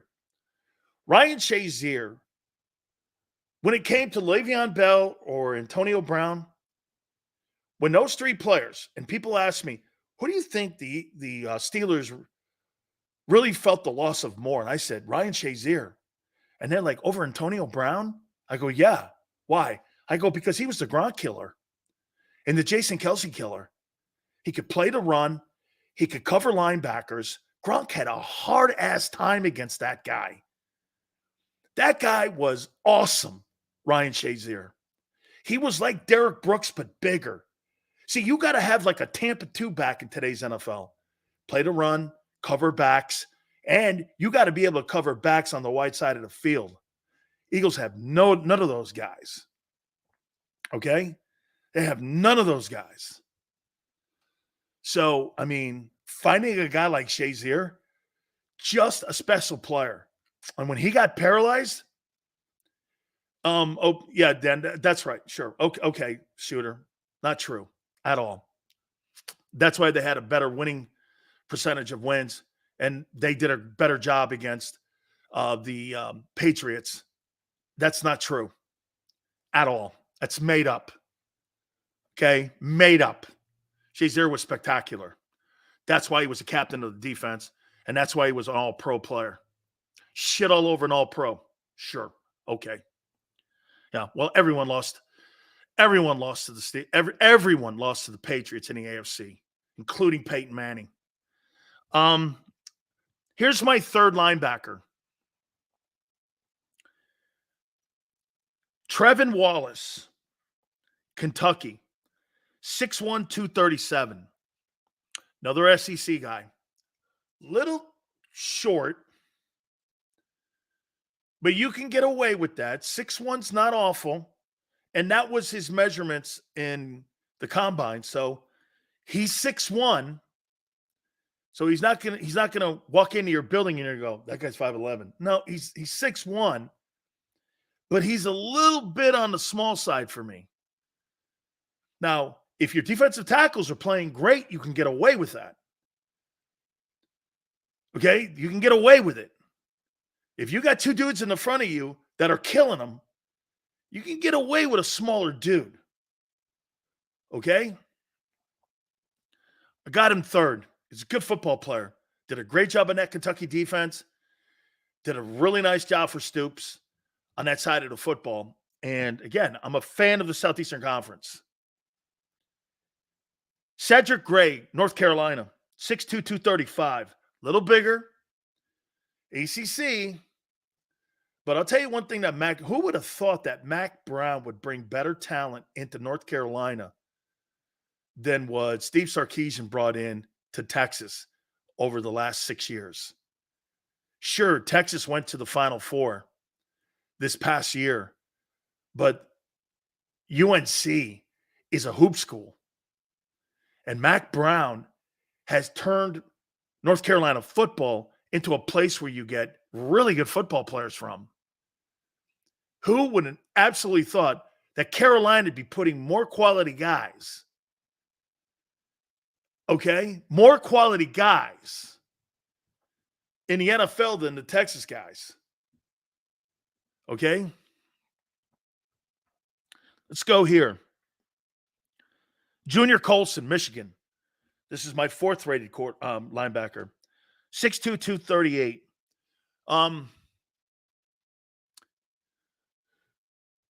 Big Ten linebackers. Who are the big linebackers in the game today? Where did Fred Warner play? Is he a BYU guy? Is Fred Warner a BYU guy? Roquan Smith is a Georgia dude.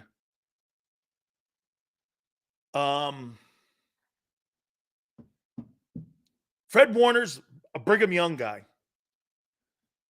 Roquan is a Georgia dude. I'm trying to think of some Big Ten linebackers that are really good ball players. I mean, I think Edwards played at what? Wisconsin?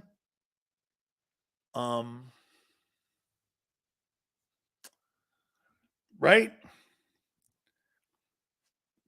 I mean, does the Big Ten really throw the ball a lot? Shit, even Michigan didn't throw the ball a lot.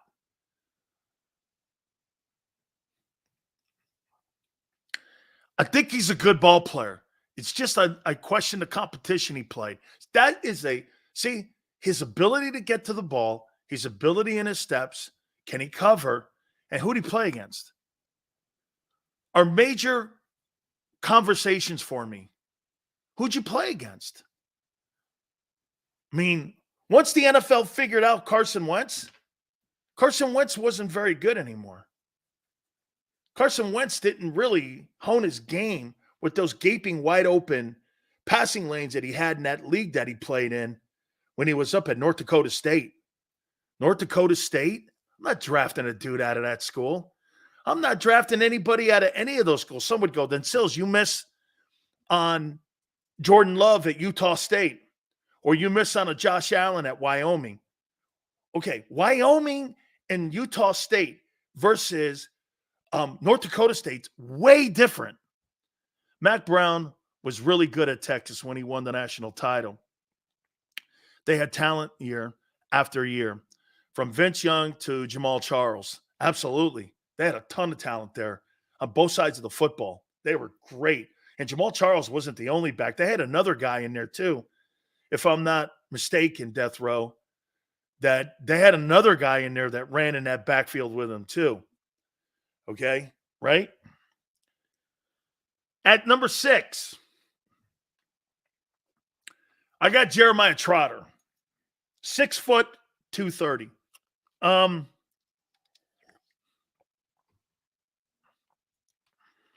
think he's too small for inside linebacker. Now,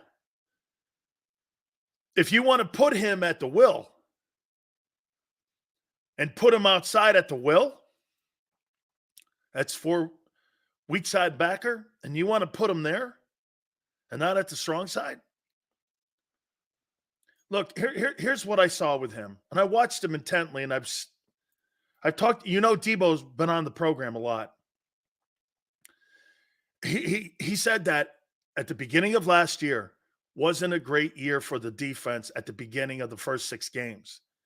But from game 6 on, they ended up, if I'm not mistaken, I think they won 10 ball games, did Clemson. And one of the major parts of that was that the defense got better and healthier.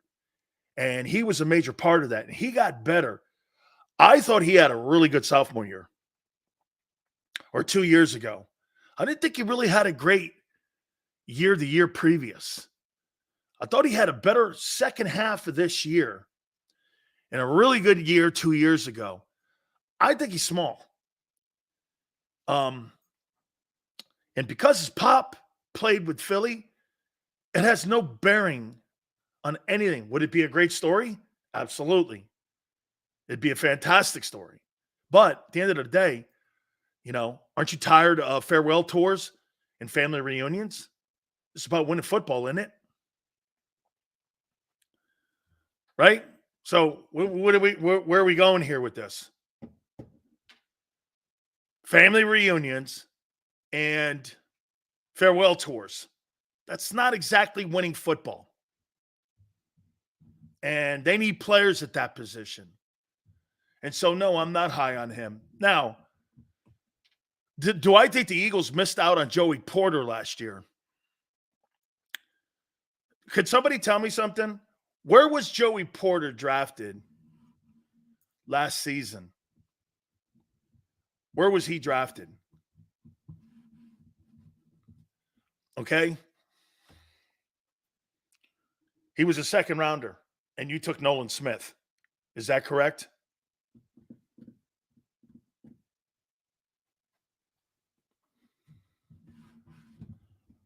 So you took Nolan Smith, and you passed on Joey Porter. And Joey Porter made the all-rookie team for the Steelers. And Mike Tomlin? Okay. There's a difference right there. Steelers get it right always in the draft, or pretty much. The Eagles don't get that side of the ball right at all. They don't get that side right at all.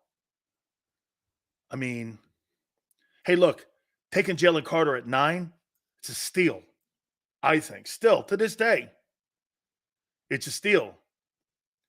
Prince is probably right. That's probably okay. And you know what's too? Prince, I forgot, too, the father played in Pittsburgh. So there's a lineage draft pick, too. Hey, Prince, that may have played into why they took him. Also, is because the old man played there. You know, I mean, and because he went to Penn State. Okay, I mean, right? Because I'm just thinking now, Joey Porter Sr. played in Pittsburgh. And he's in, that's right. And it's a 34. Fits his skill set probably more. Seals, you just opened a can of worms with these middle schoolers on here. They just took out their, I'm not talking on what? No. Listen, this is not about farewell tours like Brandon Graham, or that's not what it is to me, or family reunions. This is about winning football games. And some people don't like to hear that because they like that stuff. And it's not awful. Fans want what they want also. They like the name. Dude, Jeremiah Trotter was a heck of a ball player in Philly. You know, I mean, Chris Sims was not as good as his dad. That doesn't always work out. Like, the Manning sons were better than the old man. And the old man was an MVP. Archie Manning was an MVP in this league. It doesn't always work out like that. Okay? So I got Trotter at 6. How about this? If Trotter's in the 3rd round or the 4th round, do you take a shot at him? Probably. I wouldn't mind putting a 3rd or 4th round selection on him. But I'm not taking him in the first 2 picks, like the first 2 rounds. That's not happening. I don't think he's good enough. Okay? I don't think he's good enough. So 3 and 4, somewhere in there, I would go there with that. I would go there.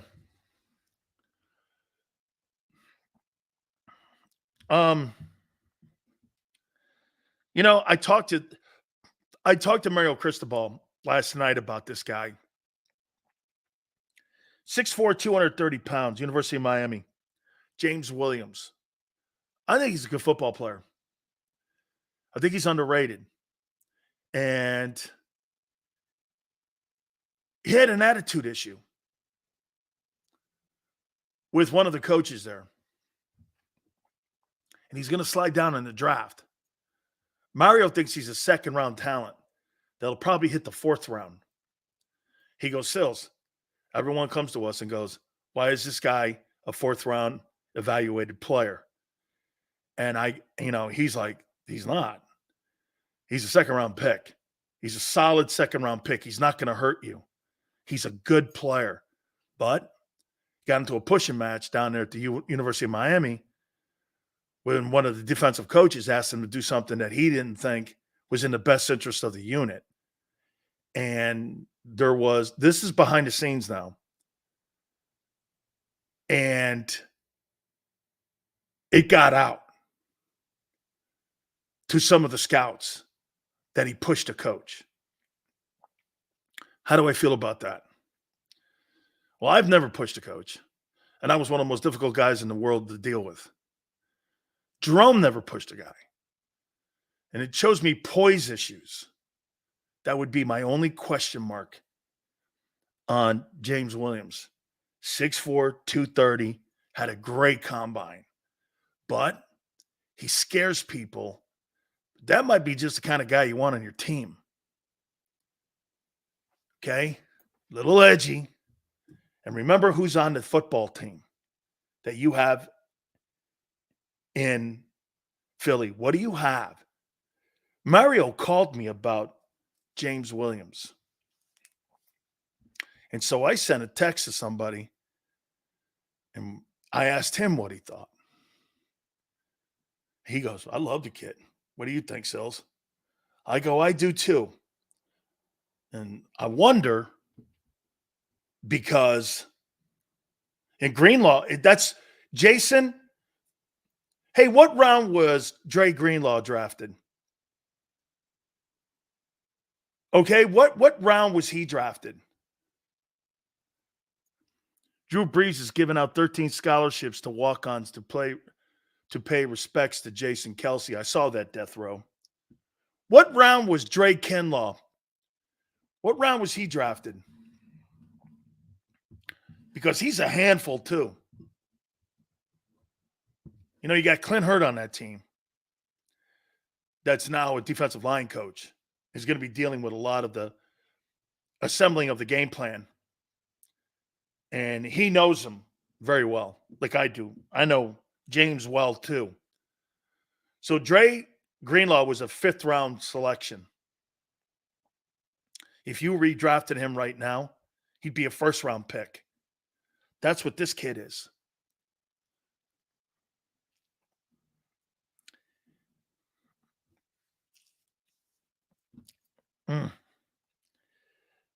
It was a screaming match, too. It was a screaming match. I'm not a fan of that. But I don't want it to stop the kid from getting a shot. So one of them 5th-rounders, you might want to draft him there. Get this. Howie would draft him in the 5th round. James Williams, University of Miami, 6'4". And yes, am I biased? Of course I am. 230 pounds. Draft him in the 5th round. 2 years from now, you'll come back to me and you'll go like this. Holy shit. This guy is like Fred Warner. Anthony goes, he can't control his temper. Anthony, I would say this to you.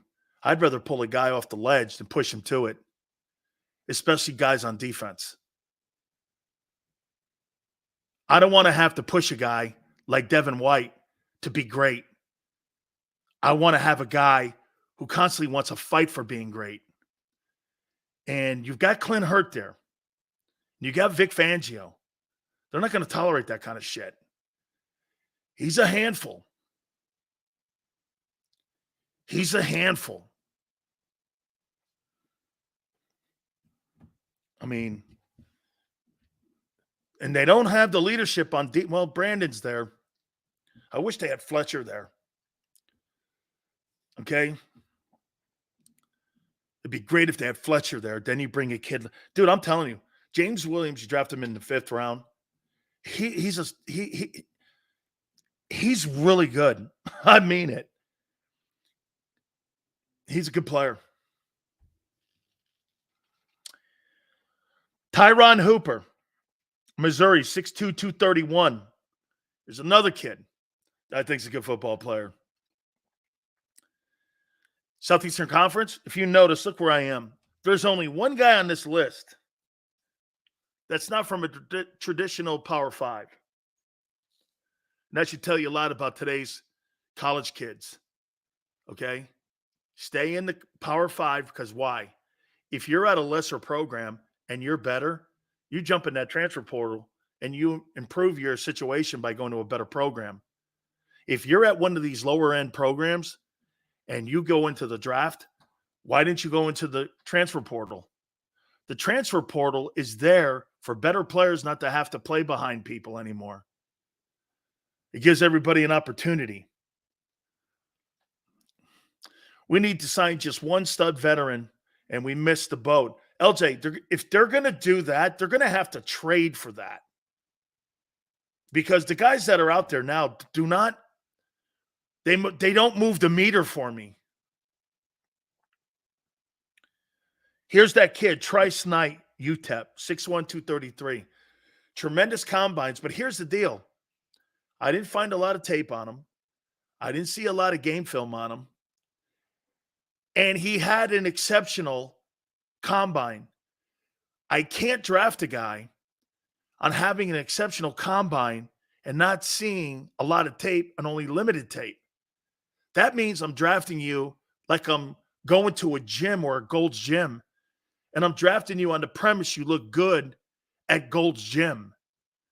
That's not going to be somebody that I can trust an evaluation of a draft pick on. And I don't care what the pick is. How many people would walk into a gym and go, well, I'm drafting him because he looks good? You would miss Brady. And that's why most people do. Because when they saw Tom Brady at the combines, they went, no way am I drafting that. Well, you missed the whole boat on him. Same thing with Russell Wilson. He got beat out by that guy, Mike Glennon, at NC State. Do you know what they actually told him, the coaches at NC State? He had played 4 years at NC State.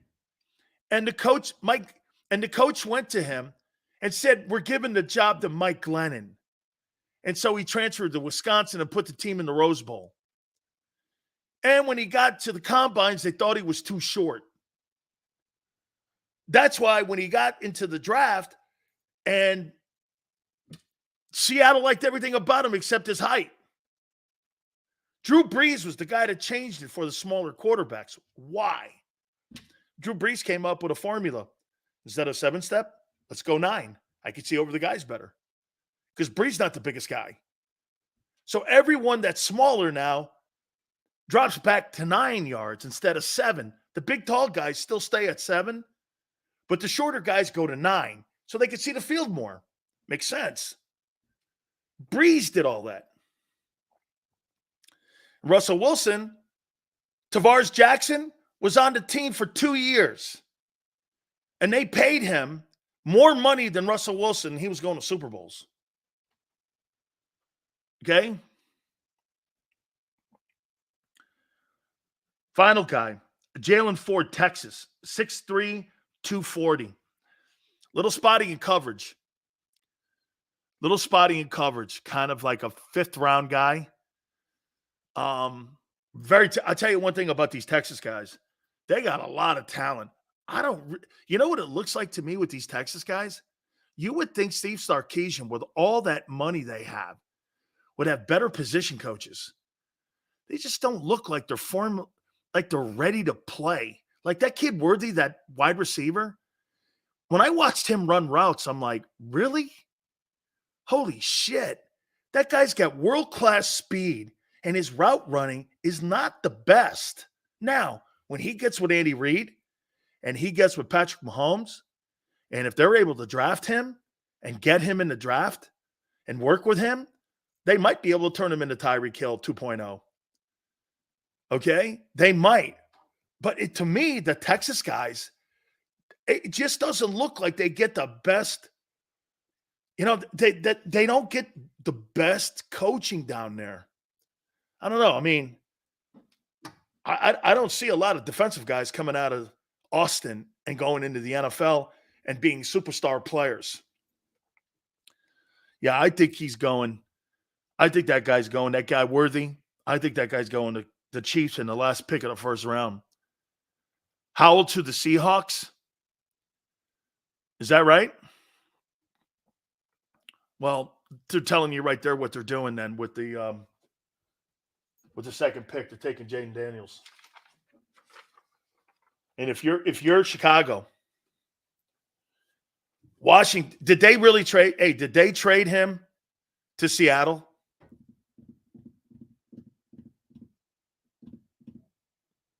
If they traded him to Seattle, Sam Howell, they put more pressure on Chicago now. Because Chicago's got to go like this. It's more pressure to take Caleb Williams. Okay? It's more pressure to take Caleb Williams. And to me, I think Jaden Daniels is the best quarterback in the group. Okay, so Washington has moved off of Sam. Wasn't a horrible year. So now you got 2 quarterbacks up there in Seattle. You got Sam Howell and you got Geno Smith. Wow. That tells you what they think of Geno. So Jaden Daniels, in my opinion, if there's no movement at 1, are you going to take Jaden Daniels? If I'm Chicago, I take Daniels. Caleb fits better in Washington. Why? Cliff Kingsbury. It makes more sense because he worked with him. Now, hey, maybe because Cliff worked with him, he wouldn't take him. Armstead to the Jags, that would be huge. Howell's worth a shot. I agree. Okay. Caleb to Washington well, hey, Drew, that's if Cliff Kingsbury is sold on him. You don't know he's sold on him. We don't know he's sold on him. The only team that has complete control of the draft is really Chicago. And why? They have the first pick and the 9th pick. They have the 1st and the 9th. All right, folks, don't forget Brad Sham. What's going on in Dallas? What, Dallas Cowboys? I mean, the Giants are getting better. Washington's clearly getting better. They just make a significant move right now at the quarterback position, kind of telegraphing what they want to do, right? The Eagles have been very active, and the Cowboys are what? We're going to hit on that. Sham will join us at 4:30 Eastern time. Then we will talk to our friend Howard Balzer, also from, I think it's All City, Arizona, All City, Phoenix, will join us. He's a Hall of Fame voter, as you know, Pro Football Insider, was at the Combines, heard all the scuttlebutt about what was going on with, now the new tampering stuff. He brought it up with me when we were scheduling him. He'll be with us at 5:30 Eastern. Hit the like button. Keep it here, National Football Show.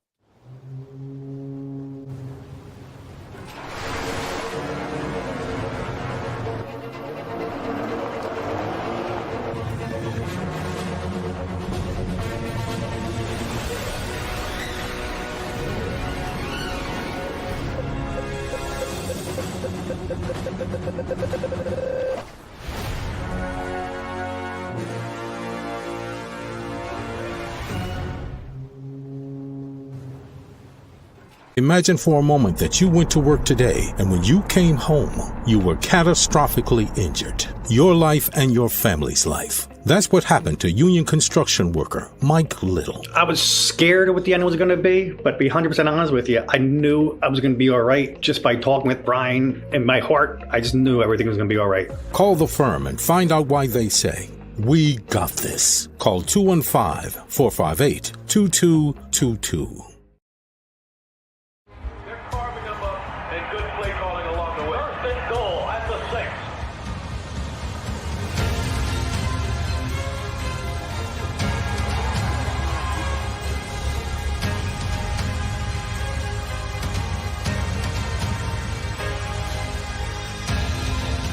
Field of life, First Trust Bank is there for you.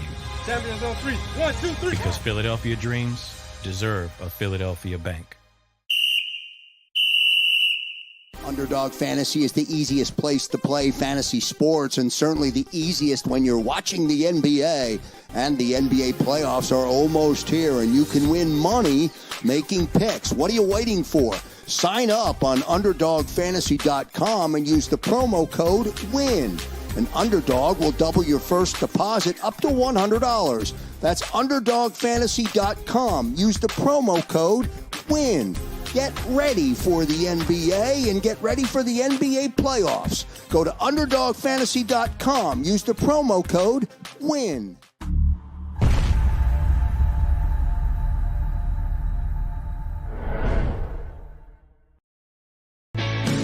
Hi everybody, my name's Jason Lombardi. I'm an inspector at DryTech. At DryTech we offer three major services, the first one being basement waterproofing. The second service we offer is foundation and structural repairs. And then the third service that we offer is mold remediation. If you feel you are having a waterproofing issue, give DryTech a call or check us out online.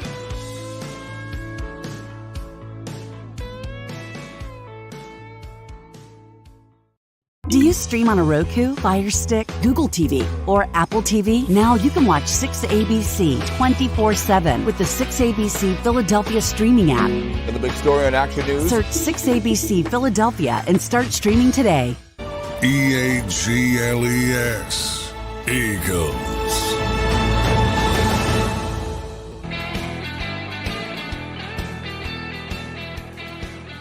Big Sills. So how would you like your GM to call you a prick at a celebration press conference? I mean, It's quite a it's quite a welcome back.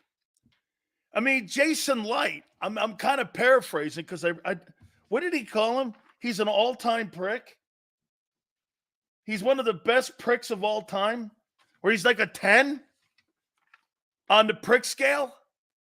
I mean, hey, congratulations. You just signed a 3-year, $100 million contract, but that guy's a prick. I mean, how am I supposed to take that if I'm Baker Mayfield? Now, look, I'm getting the money. But he's calling me a prick and he's handing me a bag of money. So I guess I'm good with it and I'll tolerate it, right? Hey, here's $30 million a year, but you're a prick. I don't know. I mean, yeah. Right? I mean, hey, congratulations to you on winning yourself the lottery here in Tampa. Congratulations. We want you to be the future of our football team for the next 3 years. But you're quite a prick, dude. Okay. Your wife is putting your hand out there going, shake his hand before he pulls that back too. And I like you. I'm not going to say I love you, but I'm going to, you know what I mean? I mean, I don't know. Hey, hey, all I say this is that thank God the Bucs are paying him 30. I'll give you, okay, if you're going to pay me $35 million a year, I guess you have the right to call me anything you want. Is that right? And dude, he did it right there at the press conference. I'd like for you guys to meet the ultimate prick, Baker Mayfield. We just signed him to a 3-year, $100 million deal. Be like, what? hey, Chris Q goes, you could call me worse for $1 million. Hey, Chris, you could call me anything you want for $500. Are you kidding me? Wait a minute. On the super chats, do you know what Xander said? Hey, if you want to call Sileo an asshole, pony up, baby. From now on, I can't miss any of them. Hey, you know what? You can call me anything in a super. Yeah, right. Okay. Yeah, we want to make sure, hey, that we don't miss any more of those, you guys. I apologize for missing on them. And they kind of like told me that, hey, you can't miss these things, man. People have spent a lot of money on it, and you've been missing a couple. So only call. Hey, that's right. Look at this. Big Rhythm goes, hey, Stills, I called you an asshole for $2. Who you kidding, guy? Don't make yourself sound like you're somebody important. Wait. Oh, man. If we run a 34, we'll start. Milton Williams will start at defensive end. Okay. Who's the other end if you trade Josh Sweat? Who's the other end?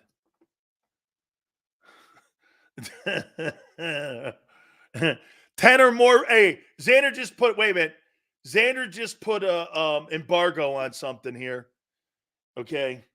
If you're gonna go down that line on the super chats, $10 or more for any insults. Xander's selling my hideaway for insults. If you want to insult Sills, this is like a circus now. $10 or more. No, we're not doing the $2 ones, but $10 or more, you get to insult me. Okay. God, am I an easy hooker? Holy cow. I sold my soul, man. Hey, Zayas, I sold my soul for $10. Well, I've done it for less, that's for sure. How you doing, Odyssey?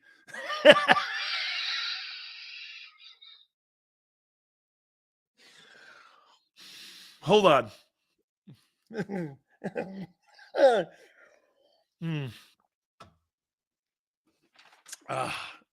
Hang on. Hold on for a minute. Let me have another sip of this. Hang on.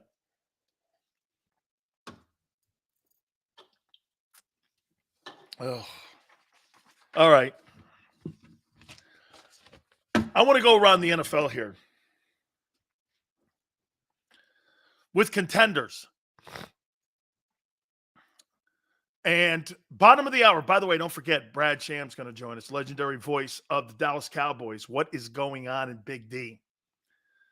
So we're going to go around the NFC over the next couple days. We're going to talk to somebody from New York, get their take on Barkley coming to the Eagles, and we'll talk to somebody in Washington now that Sam Howell has gone to Seattle. So we'll do that, okay? So that's why we're going to Dallas first. Dallas hasn't done anything. As a matter of fact, they've been probably the least active of any team in the league so far. Been here a few years now, Sil. Sydney family, you surely have. And we so appreciate it. Okay? That's one of the best posts yet. How you doing? All right. I'm going to start with the Bills. You guys know what a fan I am of Josh Allen, right? Man, they've had a lot of cap hits. They've had a ton of cap hits. You think they're still a Super Bowl contender? The Buffalo Bills? And most likely they're going to move off of Stephon Diggs. Like today, you know, I told you that I don't think the Eagles are a Super Bowl contender. Do you think with all those losses, quality people that they've knocked off the team, all the salary cap, I mean, they've lost a lot of good football players over the last 2 weeks. I mean, they must have fired 6 dudes. You think they're a Super Bowl team right now on March 14th? I mean, they were $44 million under the cap before free agency started. And now you're seeing all these cap casualties. Can they weather the storm and keeping themselves a contender with all those losses of those guys were good football players. They've won a lot of games over the last 3 years. And are they going to be the same? I don't think so. I don't know, man. I got a lot of questions. Buffalo has bigger questions today, a couple days after free agency started, than they did prior to free agency starting. I mean, I think they're going to be really good, but I think Miami's kind of what we're going to get to some more teams here. Speaking of them, how much would you, I mean, if you're Chris Greer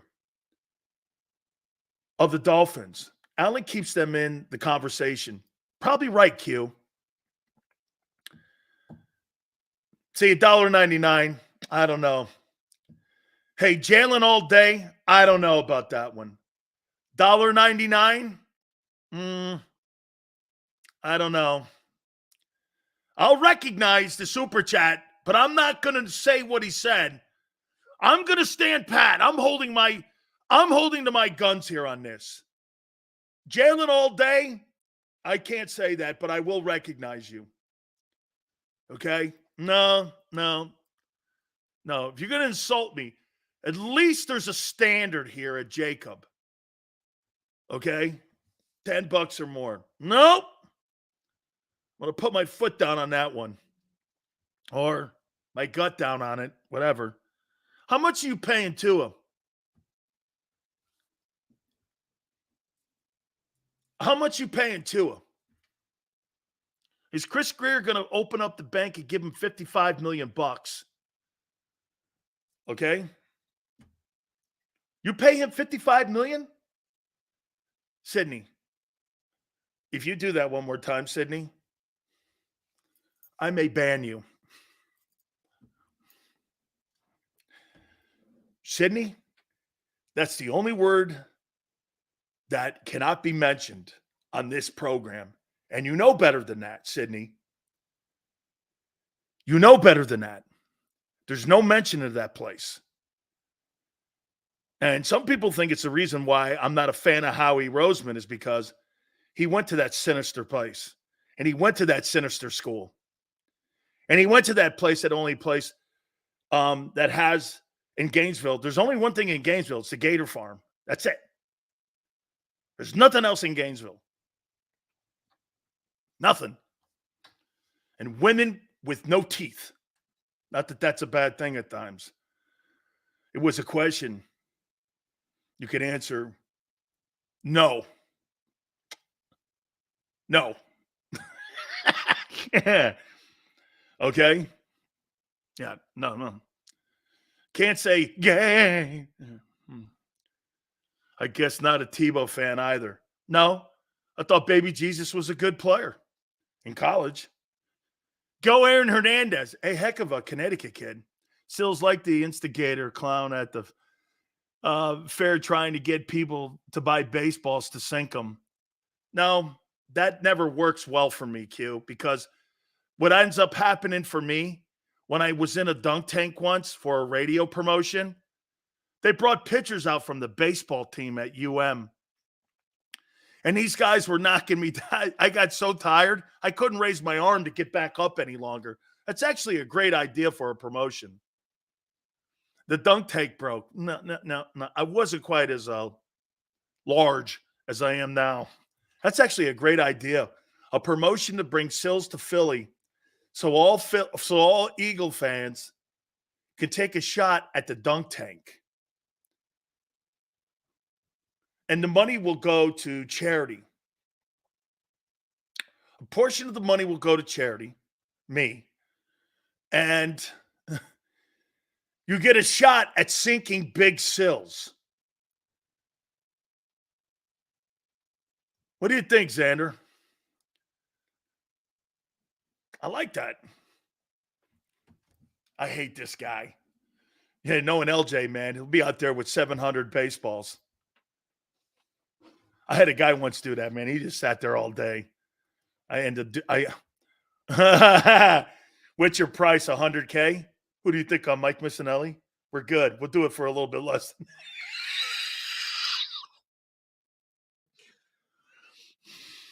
I'm terrible, man. I know it. Hey, I know, man. I know I'm terrible. I know. What do you pay? Is she going to pay two with 35 to 40 million? All right. The Ravens, new defensive coordinator. You lose Patrick Queen. You got a lot of players on defense to have to retool and bring back in. Ravens are a great organization.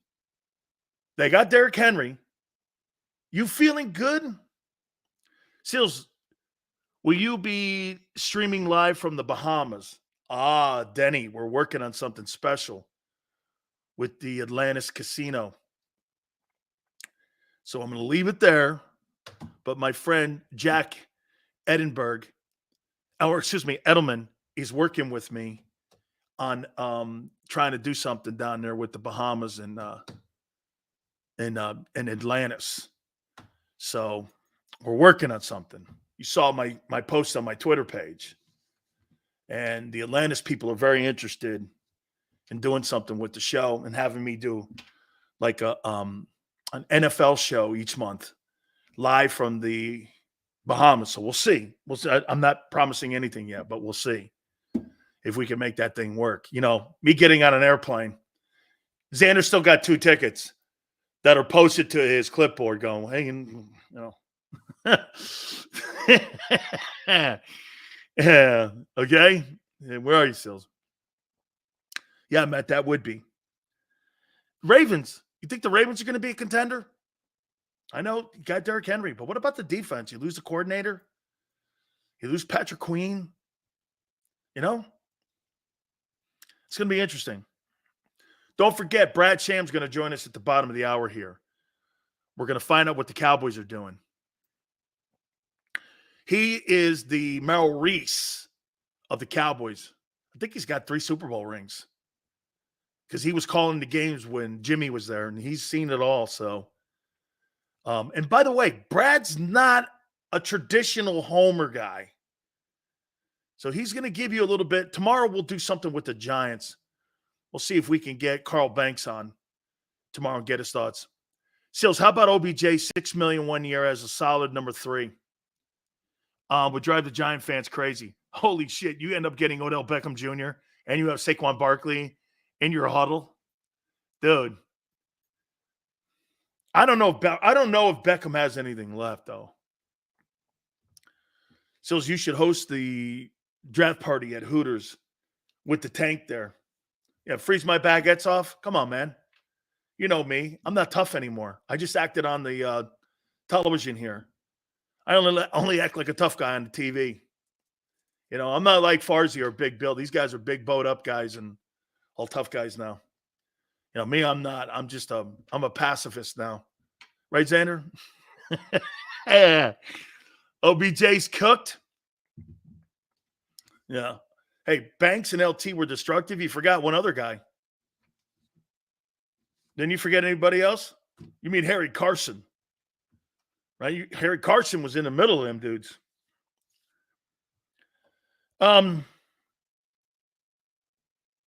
T. Higgins. You think he's on the Bengals in September? If you're the Bengals, do you trade him on the draft for a first-round pick? If you're the Bengals, do you trade him? Dude, he's a good football player, but is he a 1? I don't know. He's in the same position that Devontae's in right now. Big Sills. Big Bill. Sills had the bad guy babbling show. Okay. Big Bill. I like Bill. He's all right. He's getting it. He's starting to get it. He is. Absolutely. I'll tell you what. This is Keith Byers said this yesterday. And before we bring Brad Sham on, who I just absolutely love, known him forever. And as ever is, I'm only 29 years old and he's only 32 years old. So that's our ever right now. So I just want to, I don't want to go anywhere near what I just said because I don't want to get hammered by him because, Brad is not shy about doing that to me.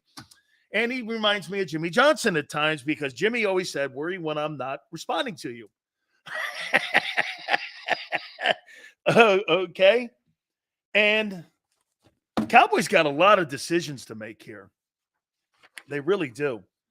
And let's bring in the legendary Brad Sham, who has been the voice of the Dallas Cowboys for how many years now, Brad? This will be 46 if I live to September. 46 years. Yeah. Holy, we get Merrill Reese on here all the time. Yeah, Merrill and Merrill, I started, this will be Merrill's 48th year with the Eagles, and I started a year before him, but in the middle 90s, I left the Cowboys to do the Texas Rangers for 3 years, and so then I came back in 98. So I started a year before Merrill, but he has 2 years seniority on me because of my baseball adventure. Let me ask you this then, Brad, just before we get into the Cowboys here, what's been the biggest difference and change in the NFL, in your opinion, over that time? In 46 years? Yeah. The thing that stuck out the most to you? There's not just one, Danny. The rules are so much different that let me go with that since it's the first thing that came to my mind.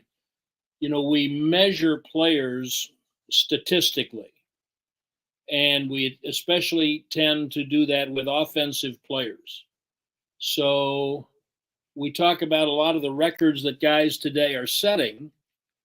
And if Troy Aikman had played with the rules in the passing game that exist today, he would have had,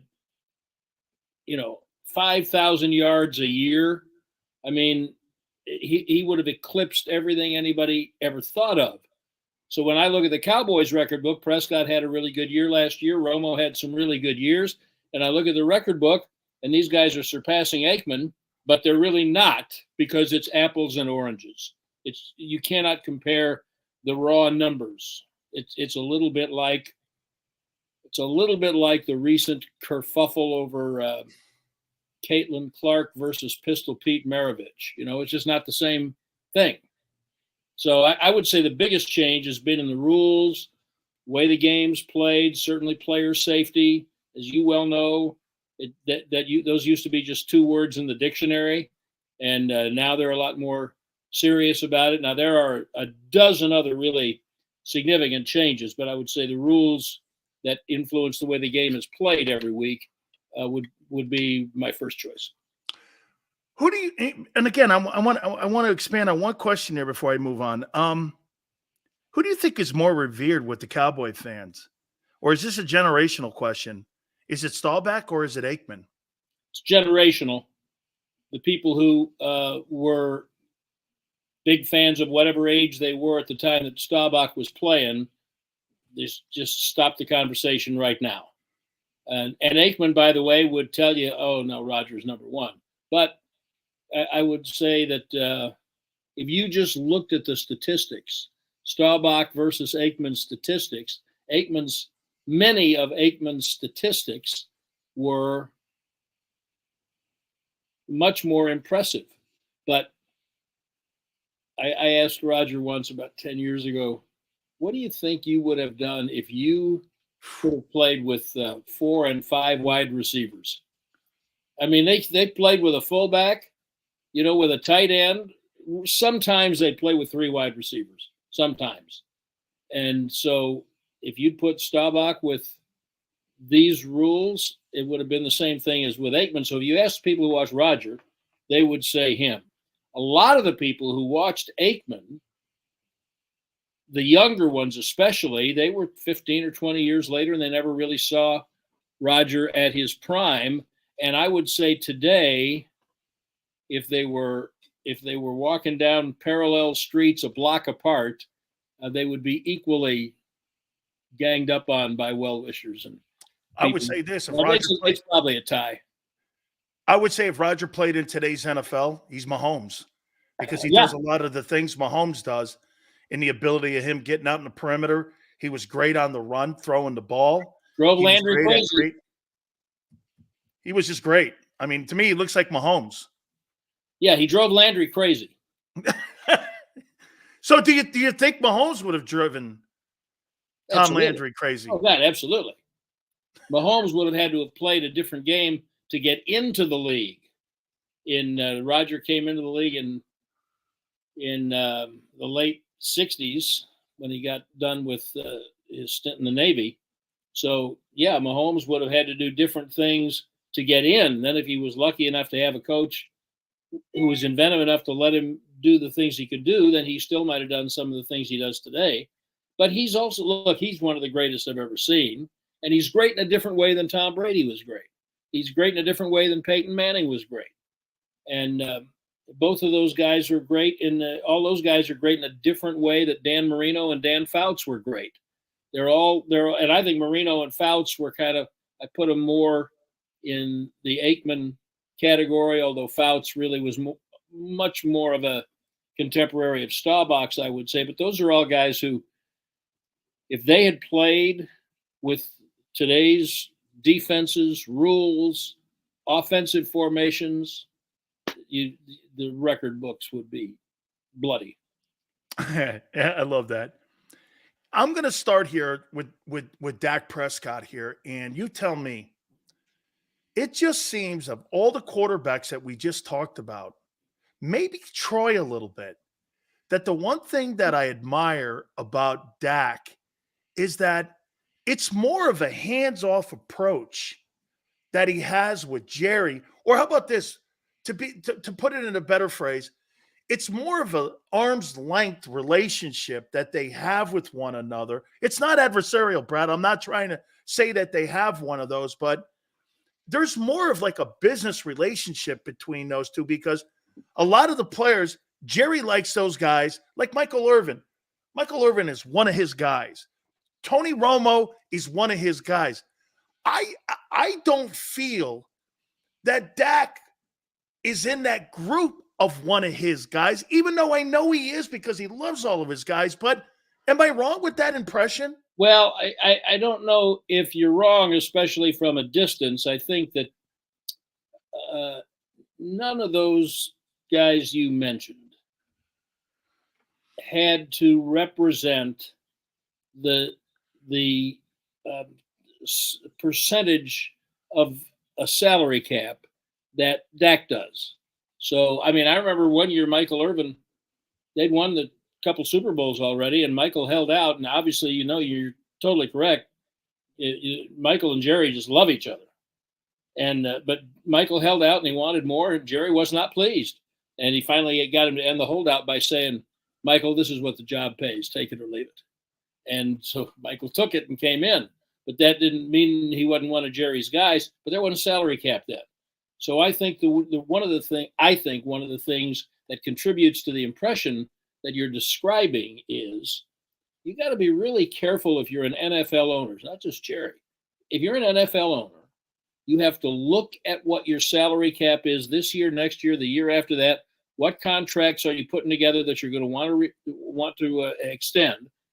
And then is the player that you're talking about paying now in the $50 million a year range on average, is that player worth whatever worth means, that money? And so you have to decide that as an owner when you are looking at a guy who has put up the kind of year that Prescott put up last year. And really, for the most part, since he had one bad year.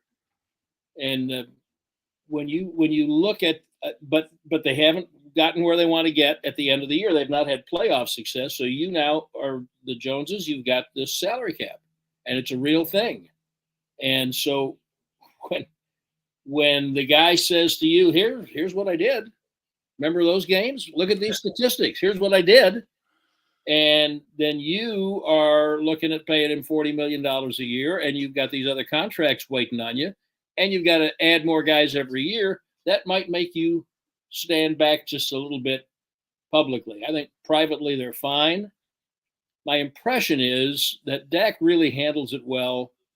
Dak understands that it's not personal, but that doesn't mean that he doesn't like it if he gets hardballed. And right now he's in a position, and a lot of quarterbacks are, to hardball right back. So that, I think, makes for a relationship with the owner that might not be quite as warm and fuzzy as some of the other ones that you're talking about. The Eagles and we're based in Philly, as you know, Brad. And so let me throw this at you here. Kellen Moore is now the new offensive coordinator for the Eagles. And like you said, his time there in Dallas, was part of the development of Dak Prescott, and he was a major part of his development there. What should Eagle fans look at? Kind of maybe a lateral move or a lateral step backwards last year because of the inexperienced coordinator they had with Brian Johnson. What does Kellen Moore, in your opinion, you think offer and bring to the Eagles when it comes to the development of Jalen Hurts? Oh, Kellen's really smart offensive. He's a smart guy, but he's practically an offensive football savant. Now he still has to have all the other pieces. It's fine to talk about taking Jalen Hurts to the next step in a vacuum, but they've got a center to replace, a Hall of Fame center. Now they think they've got the guy, and there's some good ones in the draft. I think that the things that Jason Kelce gave to the Eagles are so deep in intangibles that you're going to have to work around those in communication and the different kinds of things that you do. You have Saquon Barkley. That will be very good as long as he's healthy and everything else works. But, it's not just the quarterback in a vacuum. Kellen's a good offensive coach. He was a good offensive coach last year, and the Chargers didn't do much offensively. And I don't think that they had as high an opinion of him in Charger land, to the extent that there are any real fans of the Chargers in L.A. I don't think they had as high an opinion of him as the Cowboys did the first couple of years, certainly. But he's good. He understands quarterback play. When you talk about him being important in Dak's development, remember when they met, Dak was Kellen's backup. Kellen was the backup to Tony Romo. Right. When Dak came in as a rookie. And Kellen, I can see it right now. Tyron Smith destroyed DeMarcus Lawrence in a drill, and then the next guy came in, and Romo got hurt in camp, and he really. I'm mixing my guys up. Kellen got hurt. There was a drill. Kellen got hurt, broke his leg. Kellen was the backup quarterback. They were having debates. The big story in camp was, Nick Foles hadn't signed anywhere. There were all kinds of sign this guy, sign that guy. They said, we like who we got. Kellen broke his ankle. And suddenly Dak, who actually went into camp competing for the third job, he was the fourth guy when they started. Now he's number 2. And so they don't really have any idea what they've got. And he wasn't a great practice player, especially right away. Jason Garrett and Kellen and a couple others did a really good job of teaching him, and he's a very good study. So Kellen Moore did a tremendous amount with and for Dak that year because he was on injured reserve and he was his teammate and he helped teach him. And then Mark Sanchez was the backup, and he was tremendously influential on Dak on learning how to be a professional quarterback. So that's when Dak and Kellen got to know each other. They were teammates. And then Kellen became the quarterback coach, and then he became the offensive coordinator. So Kellen really understands Dak, and they had a long history together. He'll walk in with Hurts. He's seen him. He will know what things to do to put Jalen Hurts in the best possible position. And he's a good play deviser, and he's a good play caller. But the extent to which things work depends on all the guys. Someone's trying to block you. And if you beat the center, then it doesn't matter how good the play was and all the rest of it. So that's the great thing about football. But Kellen's good. Kellen will put Jalen Hurts in the best position to succeed, and I think he'll help make him better. The inactivity of the Cowboys is being thrown around now. Obviously, if you drop a soda can or a beer can outside of the Cowboy complex, that's major news too, and that'll be on the front headlines of CNN. I mean, so it doesn't, it's magnified. Cowboys doing nothing. I mean, Jerry really still today, in my opinion, correct me if I'm wrong, Brad, but the draft is the centerpiece for him on how he builds his foundation for his football team to this day. And he has always, and I've talked to Steven about this, I think they look at NFL free agency as Band-Aids, and they look at the draft pieces as cement blocks and cinder blocks. And so the Cowboys aren't really massive players ever when it comes to signing massive free agents. Do they still hold that philosophy, and that's why it's what it is today? Yes, and they made a couple of trades many years ago. One was for Joey Galloway, one was for the wide receiver. Amari Cooper. Texas. No. Way before. Same name as the safety. I'm blanking. Different guys.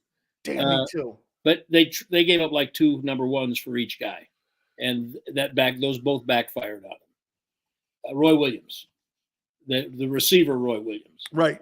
And so those both backfired on him, and then they didn't have the draft capital, and so I think that those things changed the way they viewed veteran outside acquisition, but they've never really ever spent a lot of money. But you know what? There are a lot of people who I respect greatly who say, and I tend to agree, that the first week, not just day, but the first week of free agency is when the silly money is spent. You're overpaying.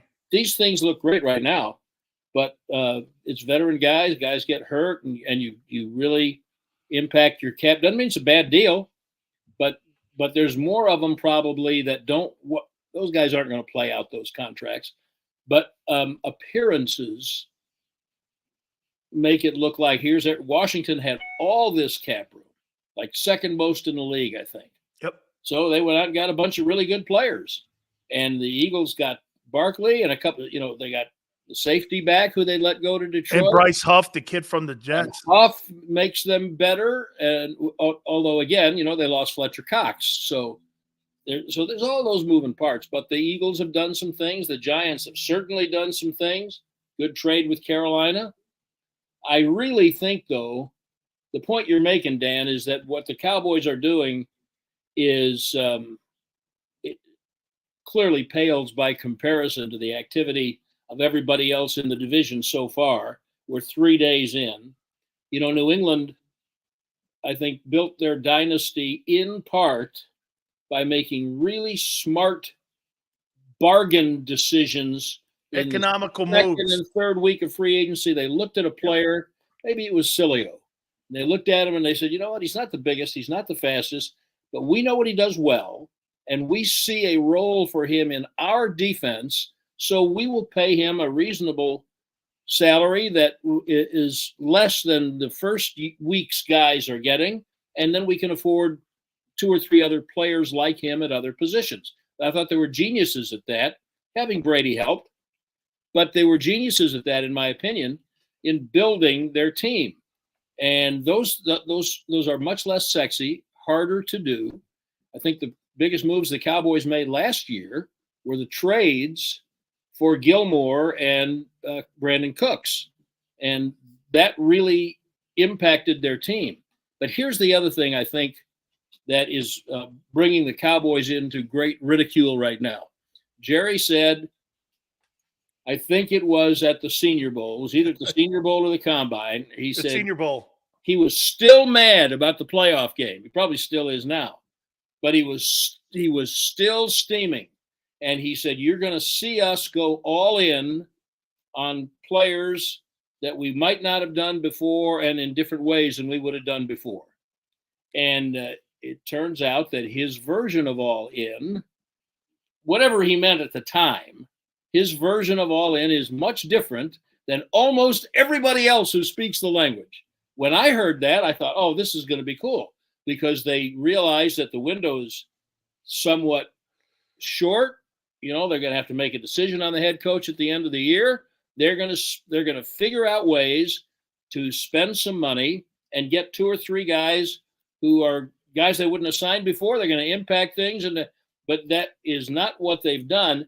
Had he not ever said the words all in, then I don't think there would be quite the outcry.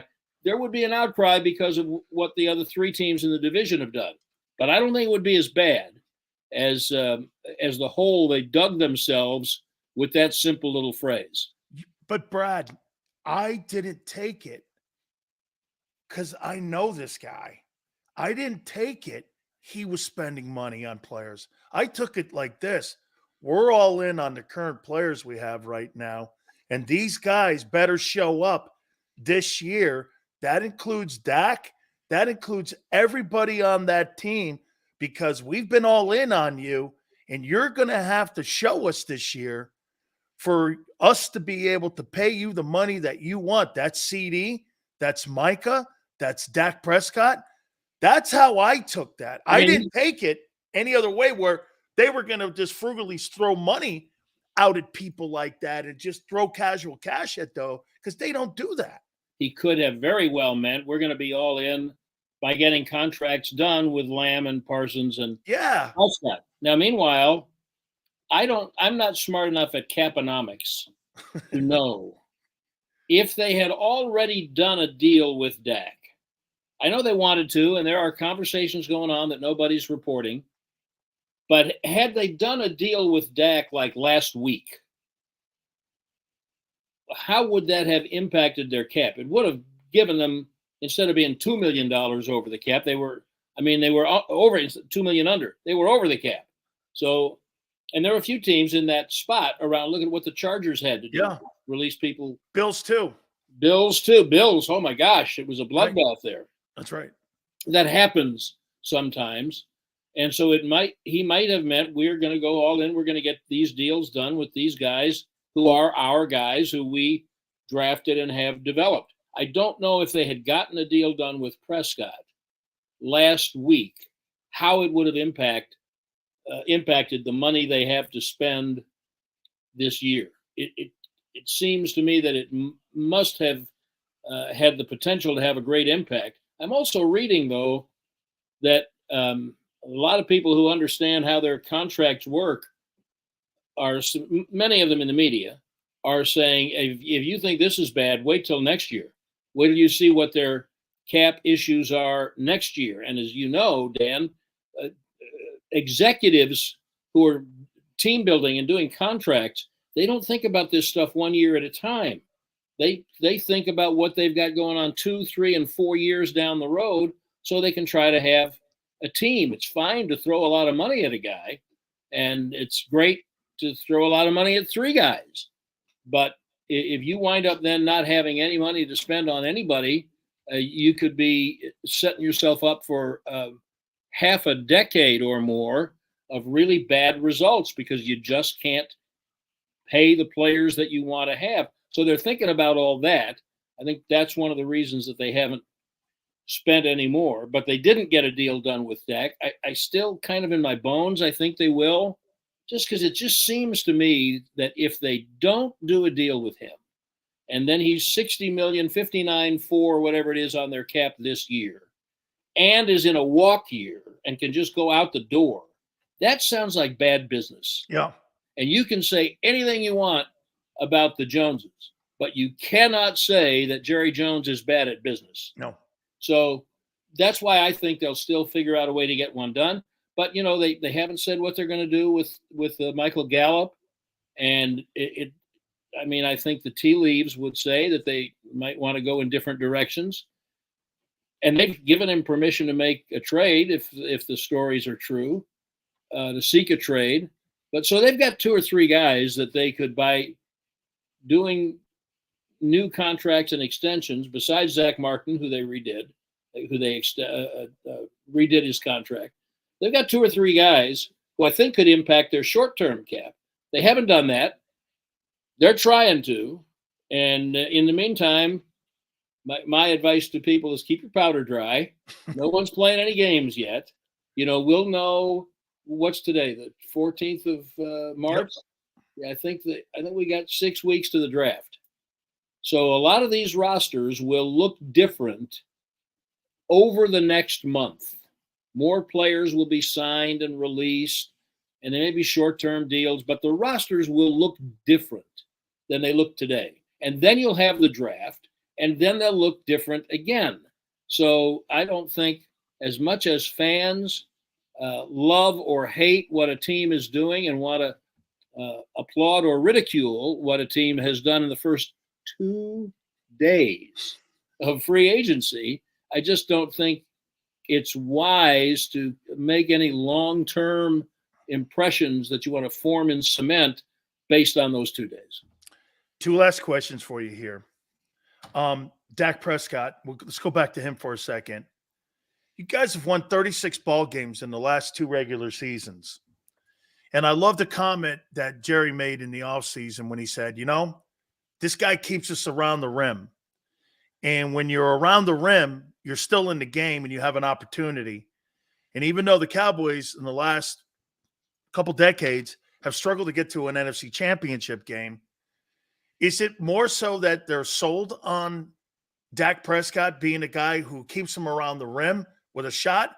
Or is it that Jerry's in a position now as the owner of the team where he's not going to bring in a rookie and they're not going to develop a guy for another 4 years or another guy and go down with Cooper Rush or somebody like the ilk of a Baker Mayfield? They're not going to go there. So that gives Dak the leverage, doesn't it, right now where he is with the Cowboys? Well, I think what gives him the leverage is that his contract is up and he is almost inarguably, I would say, one of the top 10 quarterbacks in the league. Maybe Brad, if Kirk Cousins gets that money in Atlanta like he is, I mean, where are we with Dak then with that, right? I did a speaking engagement last week and Q&A, and and you know how fans are, and someone said, Dak, and I said, okay, go ahead and tell me the quarterbacks in the league that you would take today ahead of Dak Prescott. First guy says, Mahomes. I said, yes, Mahomes. Good. That's one. Who's the next one? Guy says, Josh Allen. I said, well, okay. Their numbers are remarkably similar, and Josh Allen hadn't won anything either, but everybody recognizes his talent. I'll give you Josh Allen. That's two. Now, who are the rest of the quarterbacks you would take ahead of Dak Prescott? And there is no answer to that, because there are not – everybody who is listening to us right now, somebody might say, heck, I'd take Matthew Stafford over him today. Okay. I don't think that would be a unanimous opinion, but if you want to say that, that's fine. But I don't think some people would say Jalen Hurts. Some people would not say Jalen Hurts. I would say it would be almost unanimous that you could not name 6 quarterbacks in the league who you would inarguably take ahead of Dak Prescott. Now, that being the case, this is the guy you have, and he is still really at the peak of his career with an opportunity to get better. Peyton Manning hadn't won a Super Bowl by the time he was in the league as long as Dak has been. So now let's go back and see about their history with acquiring quarterbacks, okay? They didn't have to acquire Aikman. He'd been drafted for him by them being the worst team in the league in '88. Took a while to get from Aikman to Romo, who was an accident. He was an undrafted free agent. It's like Brady. Don't tell me how much you love the guy. Everybody said no thank you in the whole league. That's right. Including them for the whole draft. So that worked out, but don't tell me how much you love the guy. And then they went right into Prescott, who they drafted in the 4th round.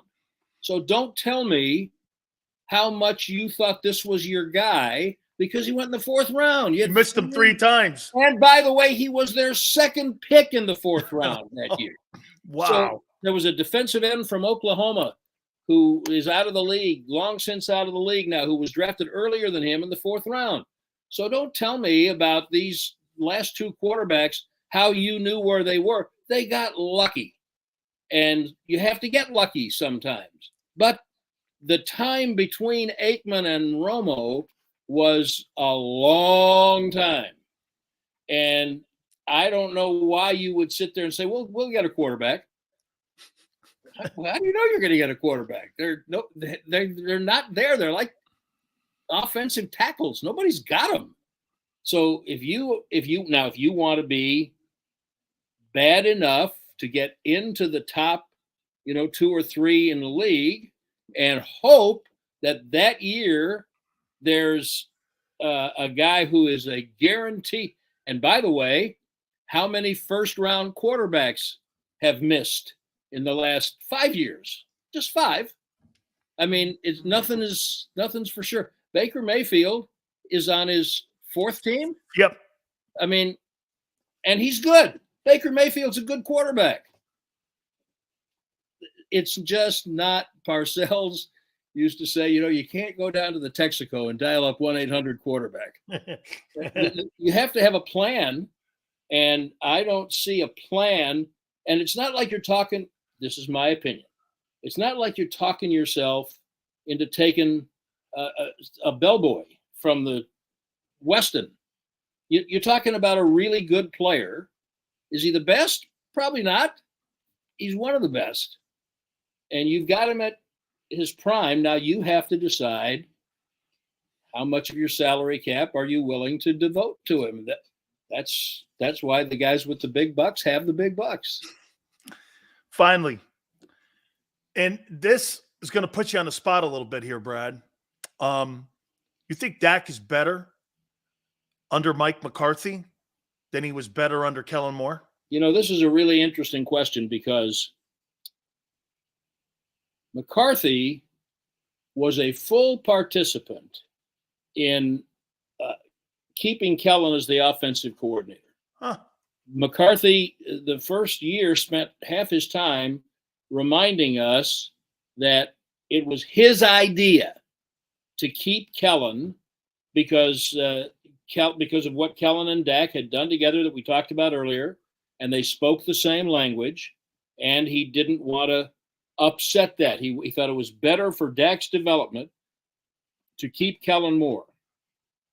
So the first year's a disaster because of COVID, and everything on that team was a disaster that year. And then they won 12 games 3 years in a row, and made the playoffs 3 years in a row, which were two things that had not been done with this franchise in 30 years. Yeah.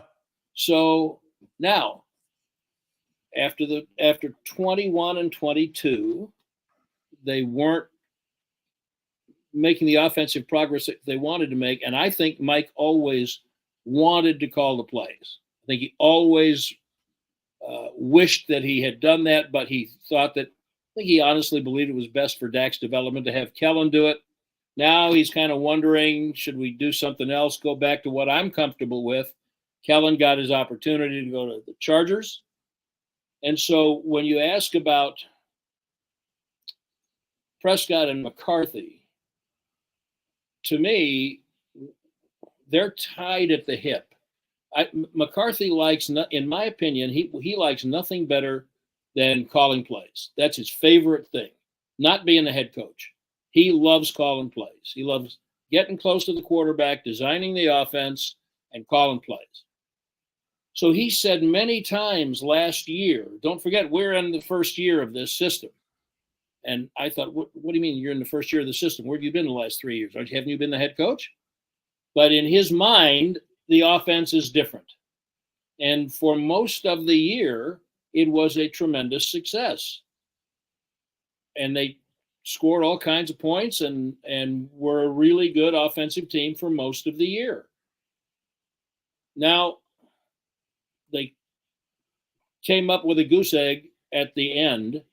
McCarthy said to me that the afternoon of the Green Bay game, my biggest job is to get the quarterback into a rhythm. And I remember asking him, is that like week to week? You have to do that every week? He said, it's play to play. So if that's the case, then they both failed that day because he was never in a rhythm. One of Dak's comments after the game was that he thought he was playing too fast.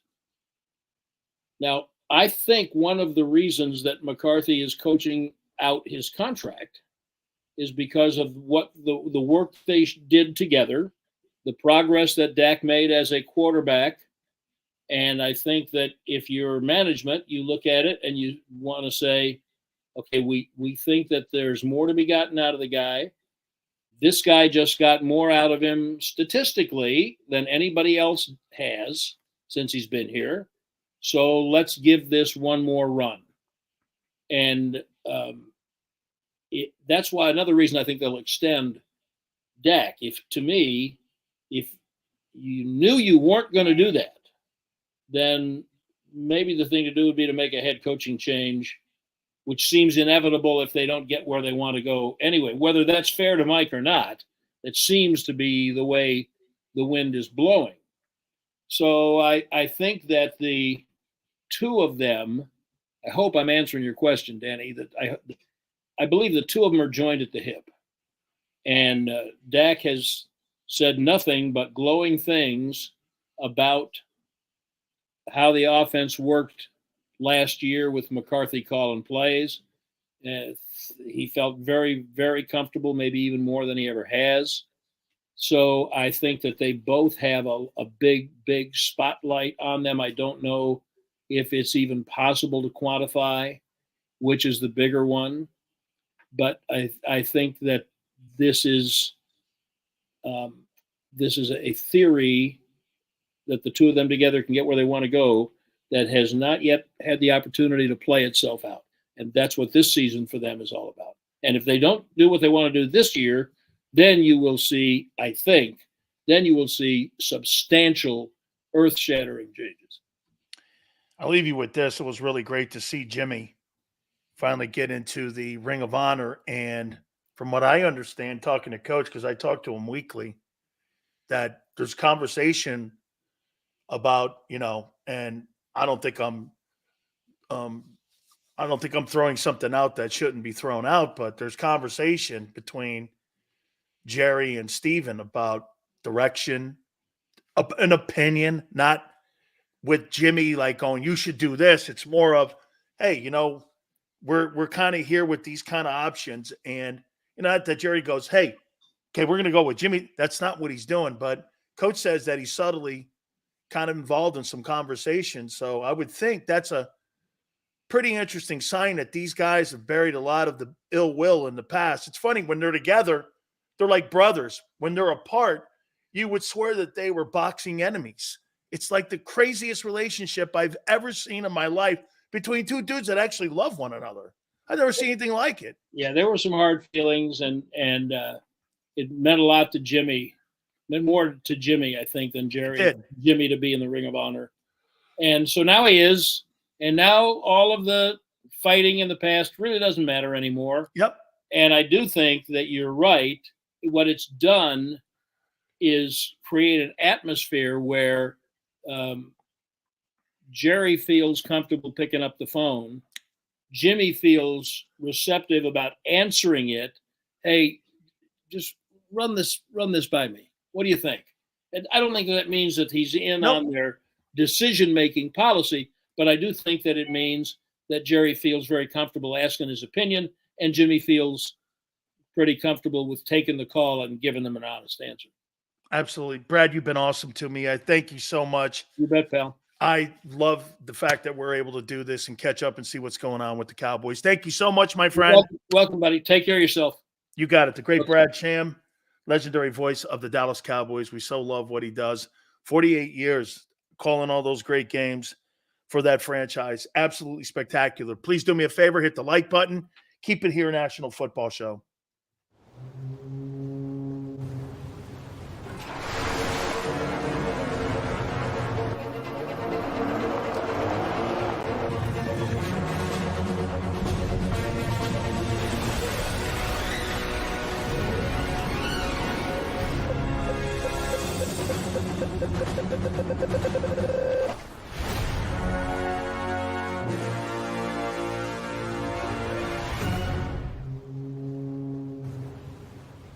Imagine for a moment that you went to work today, and when you came home, you were catastrophically injured. Your life and your family's life. That's what happened to union construction worker Mike Little. I was scared of what the end was going to be, but to be 100% honest with you, I knew I was going to be all right just by talking with Brian. In my heart, I just knew everything was going to be all right. Call the firm and find out why they say, "We got this." Call 215-458-2222.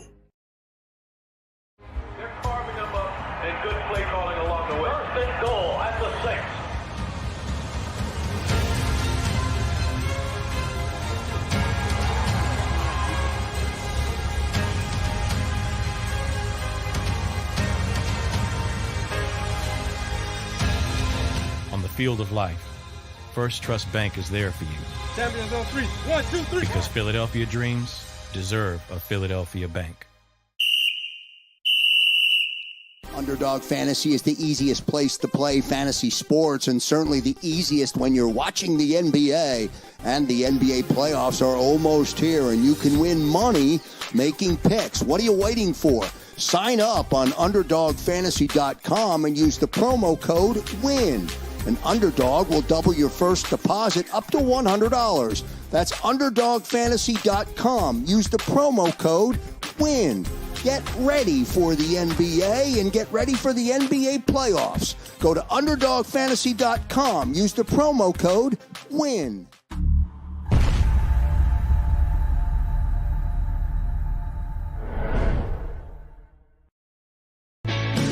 Hi everybody, my name's Jason Lombardi. I'm an inspector at DryTech. At DryTech we offer three major services, the first one being basement waterproofing. The second service we offer is foundation and structural repairs. And then the third service that we offer is mold remediation. If you feel you are having a waterproofing issue, give DryTech a call or check us out online.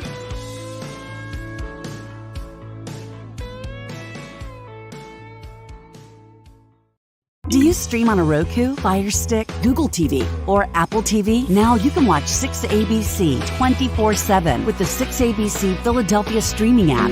For the big story on Action News, Search 6ABC Philadelphia and start streaming today. EAGLES. Eagles.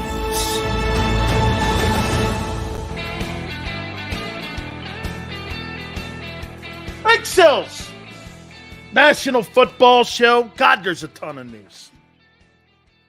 Ton of news. I mean, let's reset here a little bit. Howard Balzer, who was at the NFL Combines and heard some of the conversations that were going on.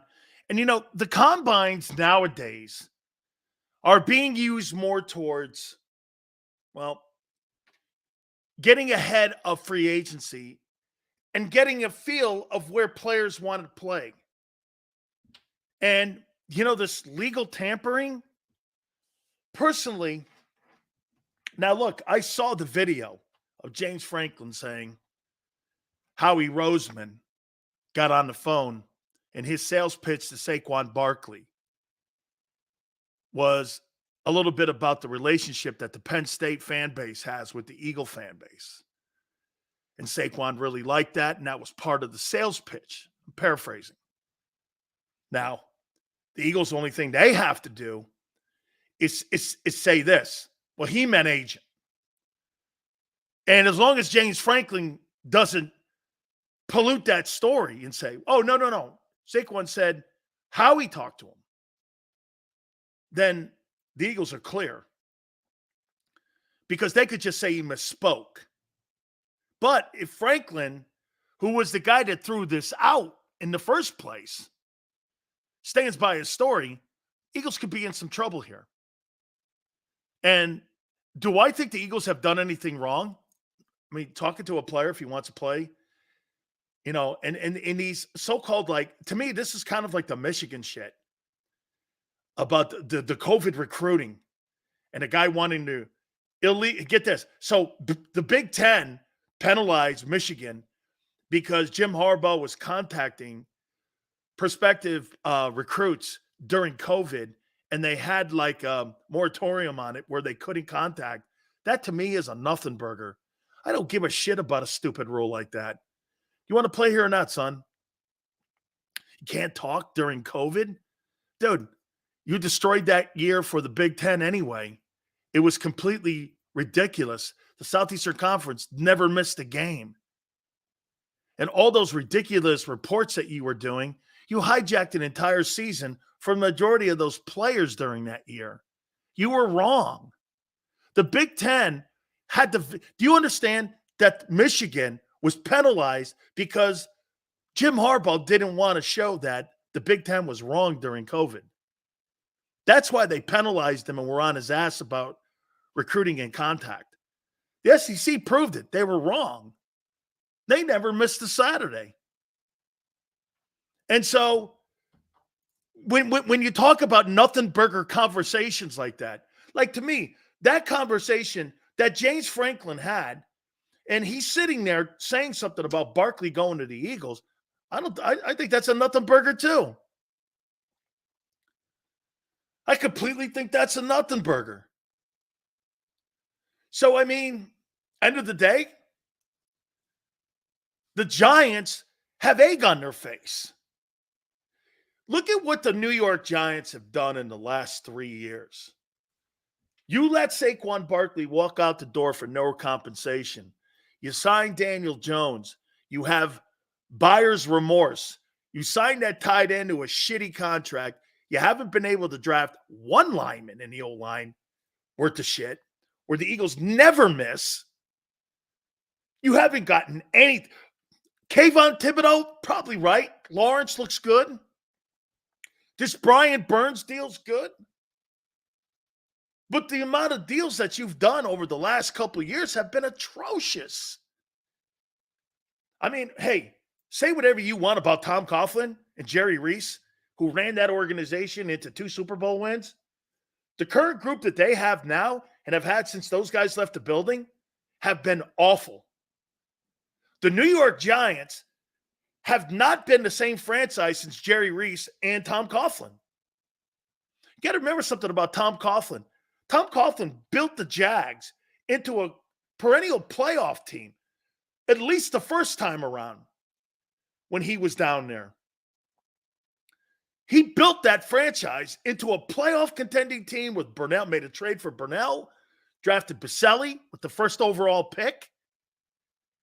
He built that franchise. Shit, he ended Jimmy Johnson's coaching career. His last win was an ass beating on the Dolphins. And then he goes to New York, and you know what? How about this? He goes to New York and does more in New York than what Parcells did. Okay, he did more in New York, or as much. Bill didn't do any more than what Tom Coughlin did. They both won 2 Super Bowls, and I think Coughlin's got a higher win percentage than Parcells does in New York. Yet you look at the 2 coaches. Is Tom Coughlin in the Hall of Fame? Because why is Tom Coughlin not in the Hall of Fame? I don't know. He might be. Yeah, Sean's on thin ice for sure, dude. Tom Coughlin's in the Hall of Fame? Okay, he should be, because Bill Parcells is not a better coach than him. He's not. Okay? Hey, somebody tell me, is Tom? Oh, you know what? I can't wait to talk to Howard Balzer from All City, Phoenix. That'll be at the bottom. He's a Hall of Fame voter. He's one of the 50 voters. Tom Coughlin is just as good a coach as Coughlin, just getting in this year. Okay? Class of 2024. He deserves it. He deserves it. Parcells he won just as much in New York. And I think he did a better job in Jacksonville than what Parcells did with the Jets and with the Dolphins. I think, he was more of an executive with the Dolphins. He wasn't really the head coach of the Dolphins. He's more of an executive, but the Jets wasn't an awful job. That wasn't an awful job. So Coughlin's not in the Hall of Fame, but yet he's won more in New York than what Parcells did. Okay? Like you said, Yale, he turned Jacksonville around. But see, Tom doesn't have the personality of Bill. And by the way, I think he's got a higher win percentage than what he has. All about perspective. Okay? Yeah, it's Sydney. It wasn't like those Giant teams were special. I mean, the New York teams under Parcells were special on defense with the greatest defensive player in the history of the sport. Okay? The greatest. And, like you said, LJ, beat Brady twice in the Super Bowl. Yeah, Parcells had way better rosters than what Tom Coughlin had. Absolutely. Eli is good, but he's debatable of a Hall of Famer. Okay? Worst Eagle mistakes of all time. Hiring Chip Kelly. If a good coach was hired, Howie would have stayed in the closet. I'll say this, Sam. Even though Chip was a bad coach, he still had a winning record in Philly. Isn't that crazy? Okay? I mean, isn't that crazy? Yeah, Tom Coughlin's got to get to the Hall of Fame. But anyway, so this tampering stuff with the Giants have been so bad. I mean, we're going on 10 years. Do you understand how much respect that I had for Wellington Mara? You know, look, John Mara's been on my program, my radio program, numerous times. I was kind of raised in that organization. I know those people. I don't really know the Tishes all that well. But I know the Maras, and I knew Wellington as a kid. You know, Robustelli used to introduce me to him, and I'd be around him a lot. This guy was a football savant. He loved the game. He was just awesome to be around Wellington. And they believed in building football teams through the draft. They believed in centerpieces and all of that. Now, the thing's a train wreck. And I think it's got a lot to do with John Morrow. I really do.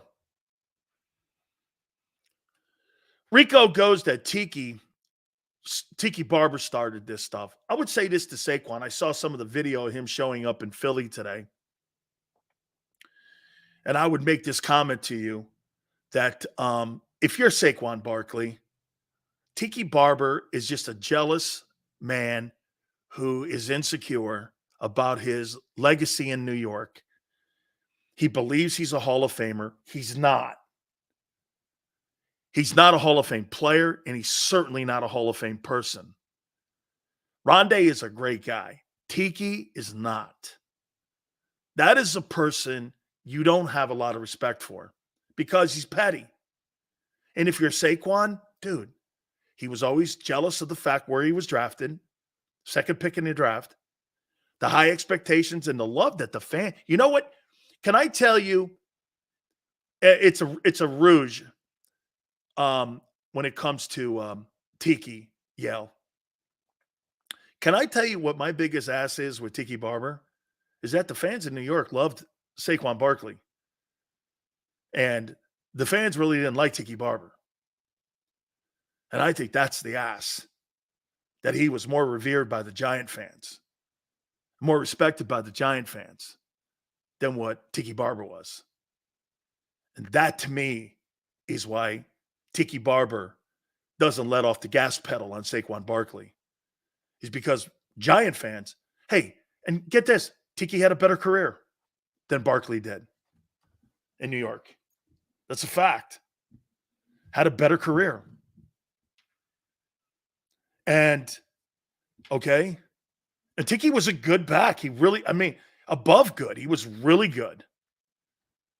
But the fans love Barkley in New York.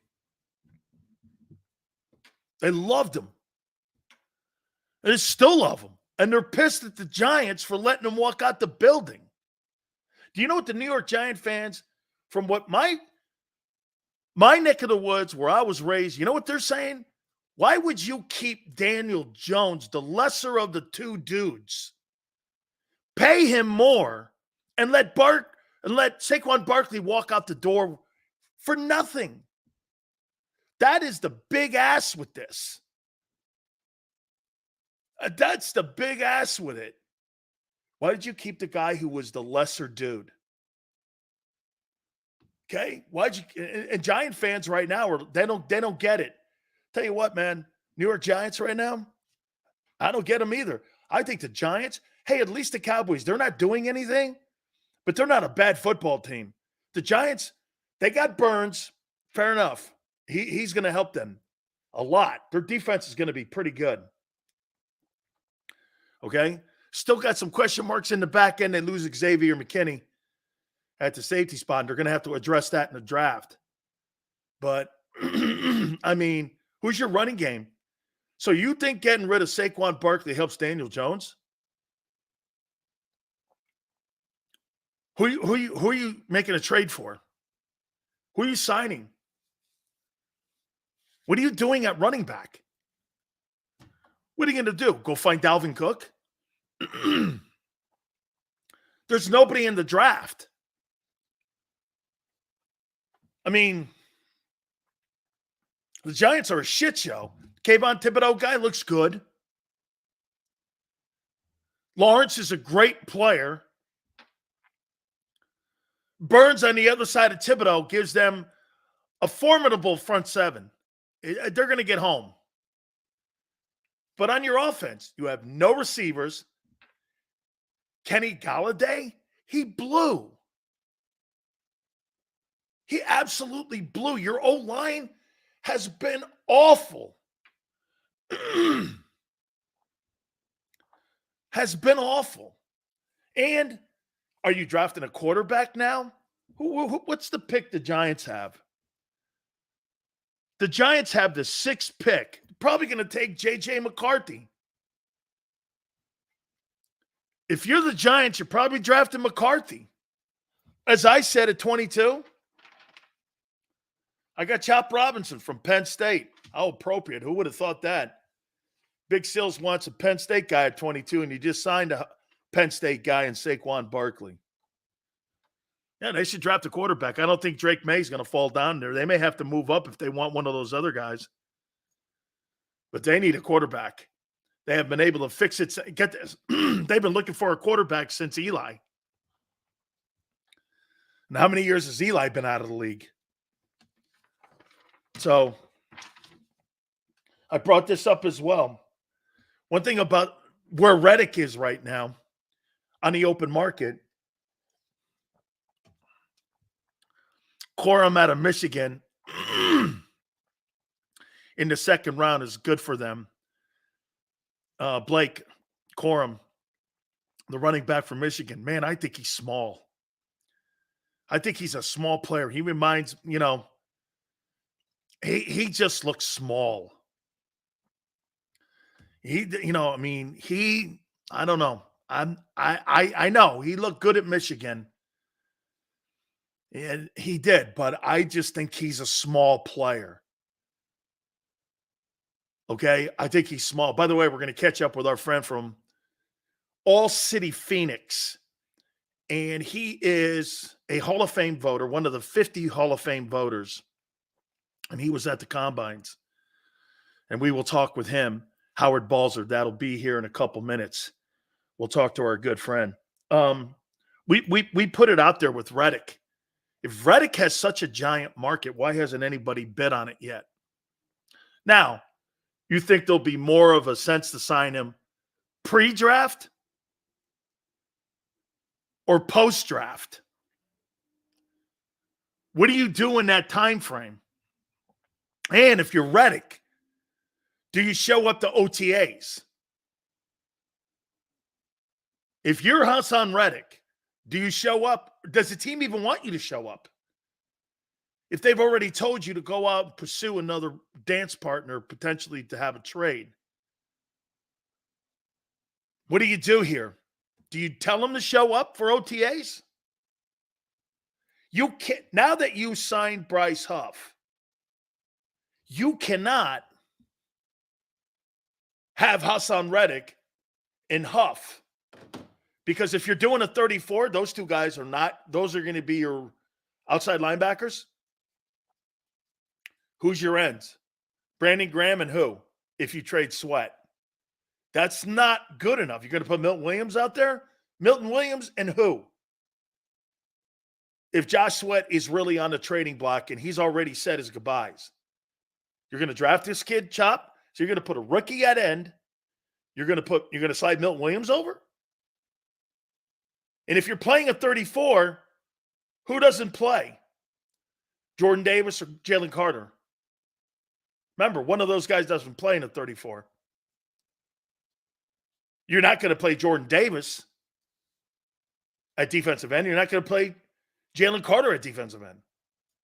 Who plays the other end? You got 43 personnel right now. You don't have any linebackers. And the best part of your football team is at your tackle position. Why in the world would you take one of your better players off the field? You guys keep telling me, well, Sills, Vic Fangio is a 34 guy. Well, you don't have 34 personnel. You don't have 34 personnel. You're going to take Jordan Davis, who you drafted in the 13th pick, or you're going to take Jalen Carter, who you drafted 9th, and those guys are going to be off the field? Come on now. Hey, I'll tell you something about the Combines. And what I love about Howard Balzer is that Howard has covered this game from the first inception, really, when they started televising the draft. He was at the Combines. That's why he couldn't come on a couple weeks ago, because he was there. And it's become more of a convention, the NFL Combines. And before I bring him on, you can't sit here and tell me you don't think those Miles Sanders deal or the Saquon Barkley deal or even the Derrick Henry deal were cut 4 minutes after legal tampering became a thing to go on Monday. You don't really actually think that, do you? Okay? Swift or DeAndre Swift, right. So you think DeAndre Swift in Chicago, that deal got cut 2 minutes or 12 minutes after legal tampering started? Come on. Then you see this video with James Franklin, the Penn State head coach, saying, yeah, Howie Roseman reached out to, and I'm paraphrasing, to Saquon Barkley. So let me bring in our friend, our Hall of Fame voter, All-City Phoenix, covers the Cardinals, and a Hall of Fame voter, Howard Balzer. Howard, how are you, my friend? Well, Dan, doing well. I do want to mention really quickly, I've changed my local affiliation for the third time since I've been here in 2020. And I'm now with Cards Wire at .usatoday.com. So just get out there. Anybody wants to see about the Cardinals, just go to that website. So am I right when I say this? I mean, come on, Howard. I mean, you were at the Combines. Has that turned into what I said? It's more of a convention on really trying to see how free agency is going to play out. Is that what that's turned out more to see? Obviously, you want to see some of the prospects and the 300-plus prospects they have there, but isn't that for the GMs and the agents to sit around and kind of chop it up a bit to see where their client potentially could land?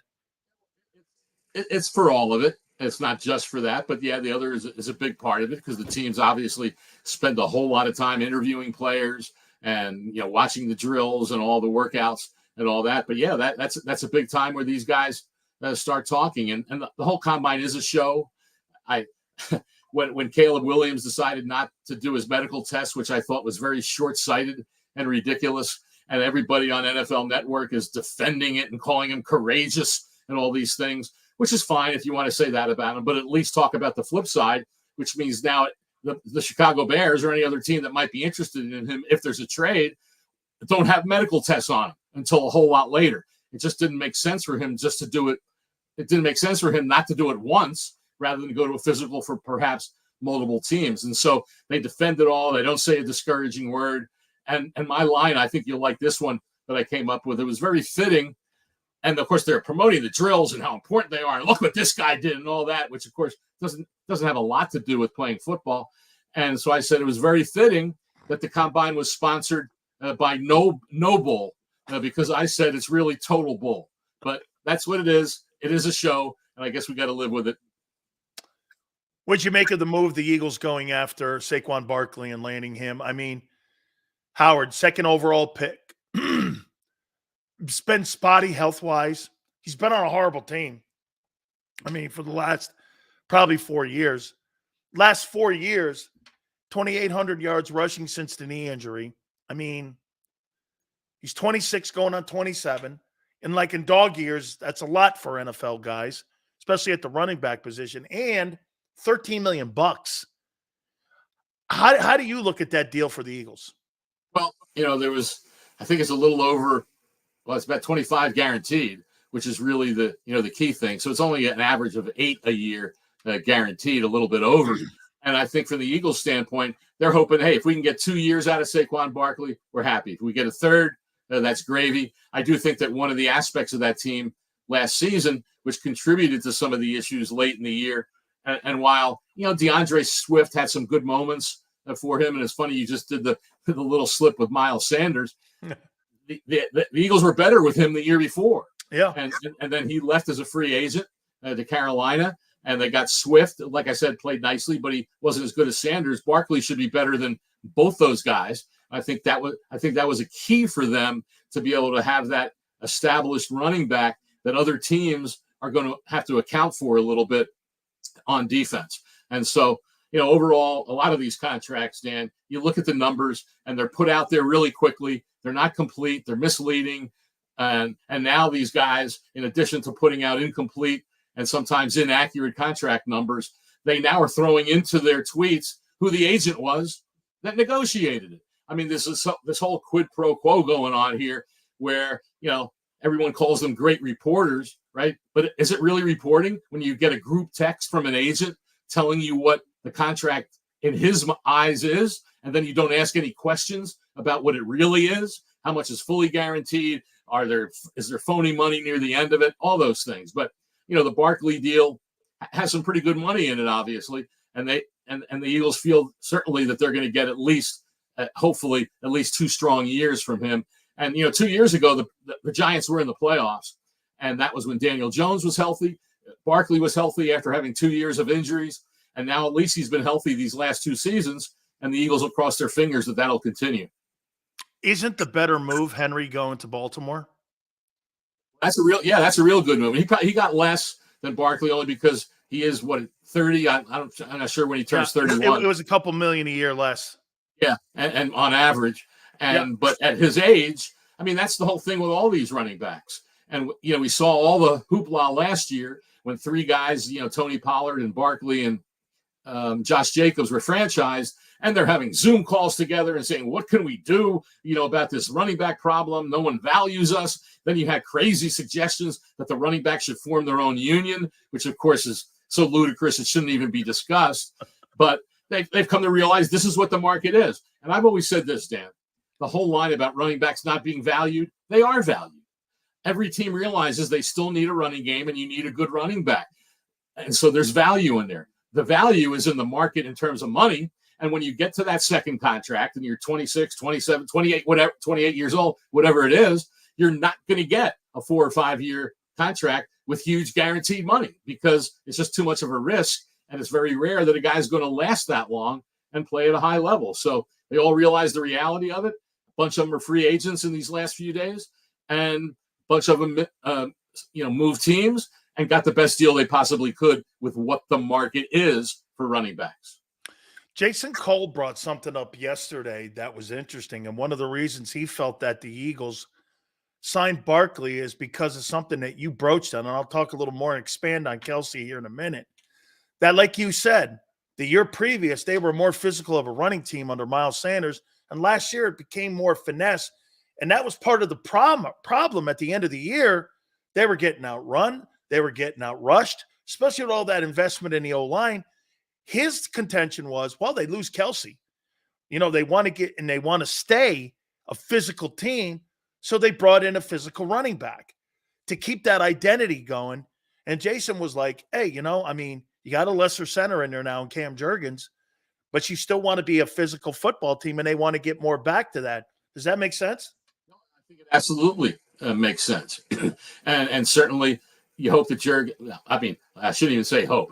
Jurgens is not going to play to the level of Jason Kelce, obviously, right out of the box, but at least he should develop into a very solid center. They have good players around him, and then keep the receivers healthy.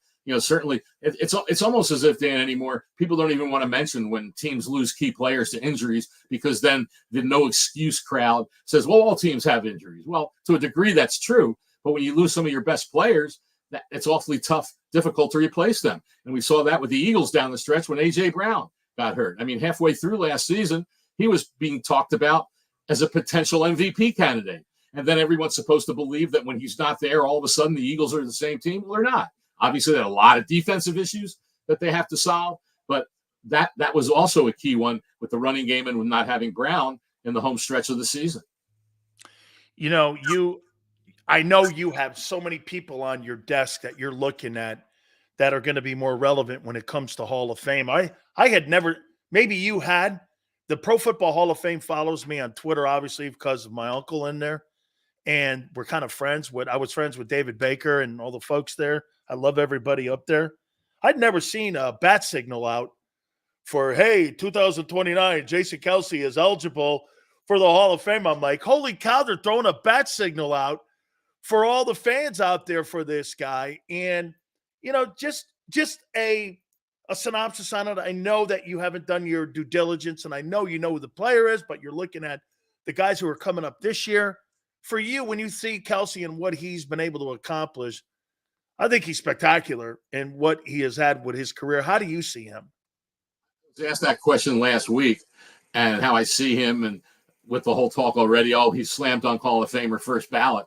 And then I was asked, do I think he's the best center, among the best centers of all time? And I always kind of chuckle at that. And I know guys like Jason Cole and other guys like me in the committee that have been around a while will see this list, and you see lists put out, oh, here's the top 5 receivers of all time. And they don't have anybody that played, before 1995, or something like that. Like they think that football just came into existence in the last 20 or 30 years. And so when I was asked the question about Jason and being the best of all time, I'm saying, well, I'm not so quickly putting him ahead of Dwight Stevenson and Jim Otto, and Jim Otto, and, Webster, Mike Webster. I mean, there's been some great centers that have played in this league. So I do think he's probably a Hall of Famer at some point. I think it's a stretch to say that he's this automatic first timer. I mean, heck, Antonio Gates didn't even get in this year as a first time eligible player. And so it's difficult. It's difficult. And of course, the one thing you don't know is you don't know who the 15 finalists are going to be in 2029. No, you can't predict what's going to happen, in the next 4 or 5 years with guys that have been waiting for a while, new guys come in, and we see it every year with a whole batch of new first-time eligibles, and it just makes it tougher for everybody else. But I think that kind of an underdog guy, and he was a self-made player. Obviously, not, I shouldn't say self-made because a lot of it was, but he also got great coaching. And he talked about Jeff Stoutland, the offensive line coach there with the Eagles, in his retirement speech. And so he's obviously going to get serious consideration. I would expect him to get in at some point, but I'm not so sure that he's a first-time eligible guy to get in. There's only been 2 centers that have been first ballot Hall of Famers, and it's Langer and Otto.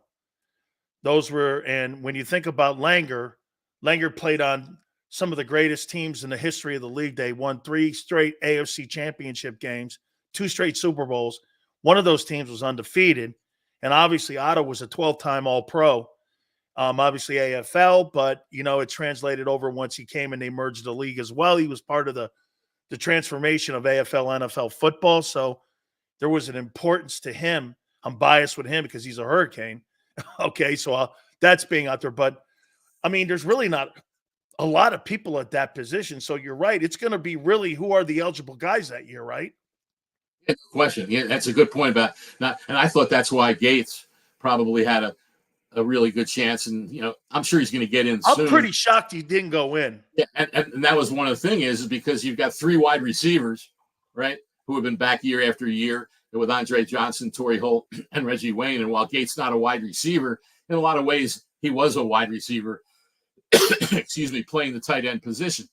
But he was singular at tight end, and you thought not competing against other tight ends would help him. But he was competing, in a sense, against wide receivers. And Andre Johnson broke that logjam a little bit at wide receiver. So we'll see how that plays out. But like you said, the wide receivers keep coming down the pike. And, 2 years, Larry Fitzgerald becomes first-time eligible. So, like I said, I think Gates will get in, and it very well could be next year. Look at how these coaches in free agency have decided to do something. And, this is not a political statement here, Howard. This is more about experience. Look at who's running for president. Older, experienced guys. Look who the coaches who just were hired, and one coach in one organization. Look what they went with. Atlanta went with Cousins. Pittsburgh went with Wilson. And there's no market for Justin Fields. Now, Fields is the lesser of those other 2 guys in talent, in my opinion. But you never know with Chicago, because Chicago has been like the death trap for quarterbacks going up there for the last 35 years. So you don't really know what the kid is up there in Chicago. But, I said this, Howard, to everyone. I used to grow up and go, I want to be this particular guy, NFL legend, Randy White, whatever. When I grow up now, I want to be Kirk Cousins because he's made $412 million. And he's made more money than Tom Brady as a starting quarterback in the NFL, who made $375 million. I mean, Howard, am I right about the experience? And are you shocked with the money he got in Atlanta? Not shocked. And granted, it's trumpeted as 180, but it was, I believe it's $90 million fully guaranteed at signing. And so, they'll see how it goes for the next, 2 years with him. But certainly an experienced quarterback is a big thing. And I think, both those guys have proven over the years that they can play the position at a high level. And everybody says, well, Kirk Cousins, his teams haven't won in the playoffs. Okay, so be it. But I think people pass it off like it's easy to win in the playoffs, right? I mean, you're playing you're playing the best teams against each other. Dan Marino 7-9 in the postseason. Exactly. And so when you have guys like that, teams are going to go in that route. And Justin Fields is in a tough predicament because his contract he's due for a 5th-year option decision in May, whether he's with the Bears or any new team. I would be shocked if a team gave him that 5th-year option. And so then he plays out his contract this season. And then what happens to him afterward? And a team's not going to give up any good draft choices for a maybe guy. I know they'll look at him and say he's talented, but we don't know how he'll fit in here. How will we do? And are we prepared to pay him one of these mega contracts that these quarterbacks are getting? Even a 2nd-tier level quarterback getting, maybe 30, 35 million a year. Now, we're getting up into that close to $50 million range. So I think that tamps down the draft choice compensation that you can get, because and from the Bears standpoint, they're looking at it that way also. If we would keep him, and let's say they didn't have the first pick in the draft, right? And so now they're probably keeping Justin Fields and hoping that he plays well, but knowing if he plays well, then they got to decide what kind of contract it's going to take, to keep him going into year 5 if there's no 5th-year option. So that complicates the situation. And like I said, he's in a tough situation now. And the Bears might be also, in terms of getting any value for him at all, because of that contract situation and where he is in his career. 2 last questions for you here. Hassan Reddick was given permission by Howie Roseman to seek a trade.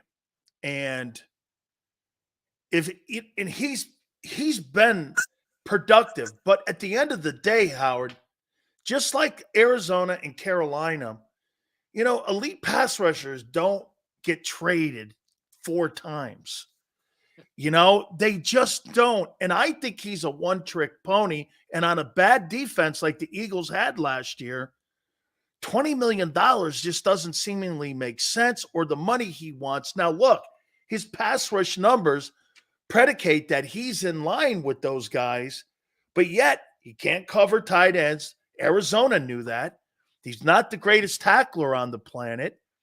And if, there's deal, look at the Brian Burns deal. I mean, look how much money he got. If he's so elite, why hasn't there been any takers, and are you shocked?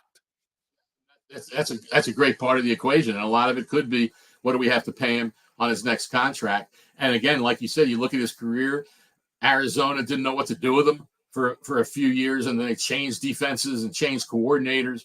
And then finally he blossomed in a year when Chandler Jones got hurt, and he had a lot of opportunity, had a lot of sacks. But as a free agent, Carolina's only willing to give him 1-year contract. I think, as I recall, it was somewhere in the vicinity of $8 or $9 million for 1 year. Had a nice year, then signs with the Eagles as a free agent. So yeah, he's a good player, but I don't know if, like you said, I don't know if he is elite, consistent enough to demand what the top edge rushers get. Guys that have just done it year after year for a long time. The TJ Watts, and guys like that. So I don't know what happens with him. I mean, at what point do the Eagles wonder and say, maybe, we got some younger guys, maybe it's time to move on. I mean, if you really wanted the guy, perhaps you wouldn't give him permission to seek a trade. Although on the other flip side, the Eagles might be saying, we don't think there'll be that big a trade market for him, and we're happy to bring him back on his current contract. David Tepper, I got to throw this at you here with him. So you mean to tell me in the last 2 years, you trade Christian McCaffrey, you don't get a 1 for him. You trade Brian Burns, who you could have got 2 1s last year for.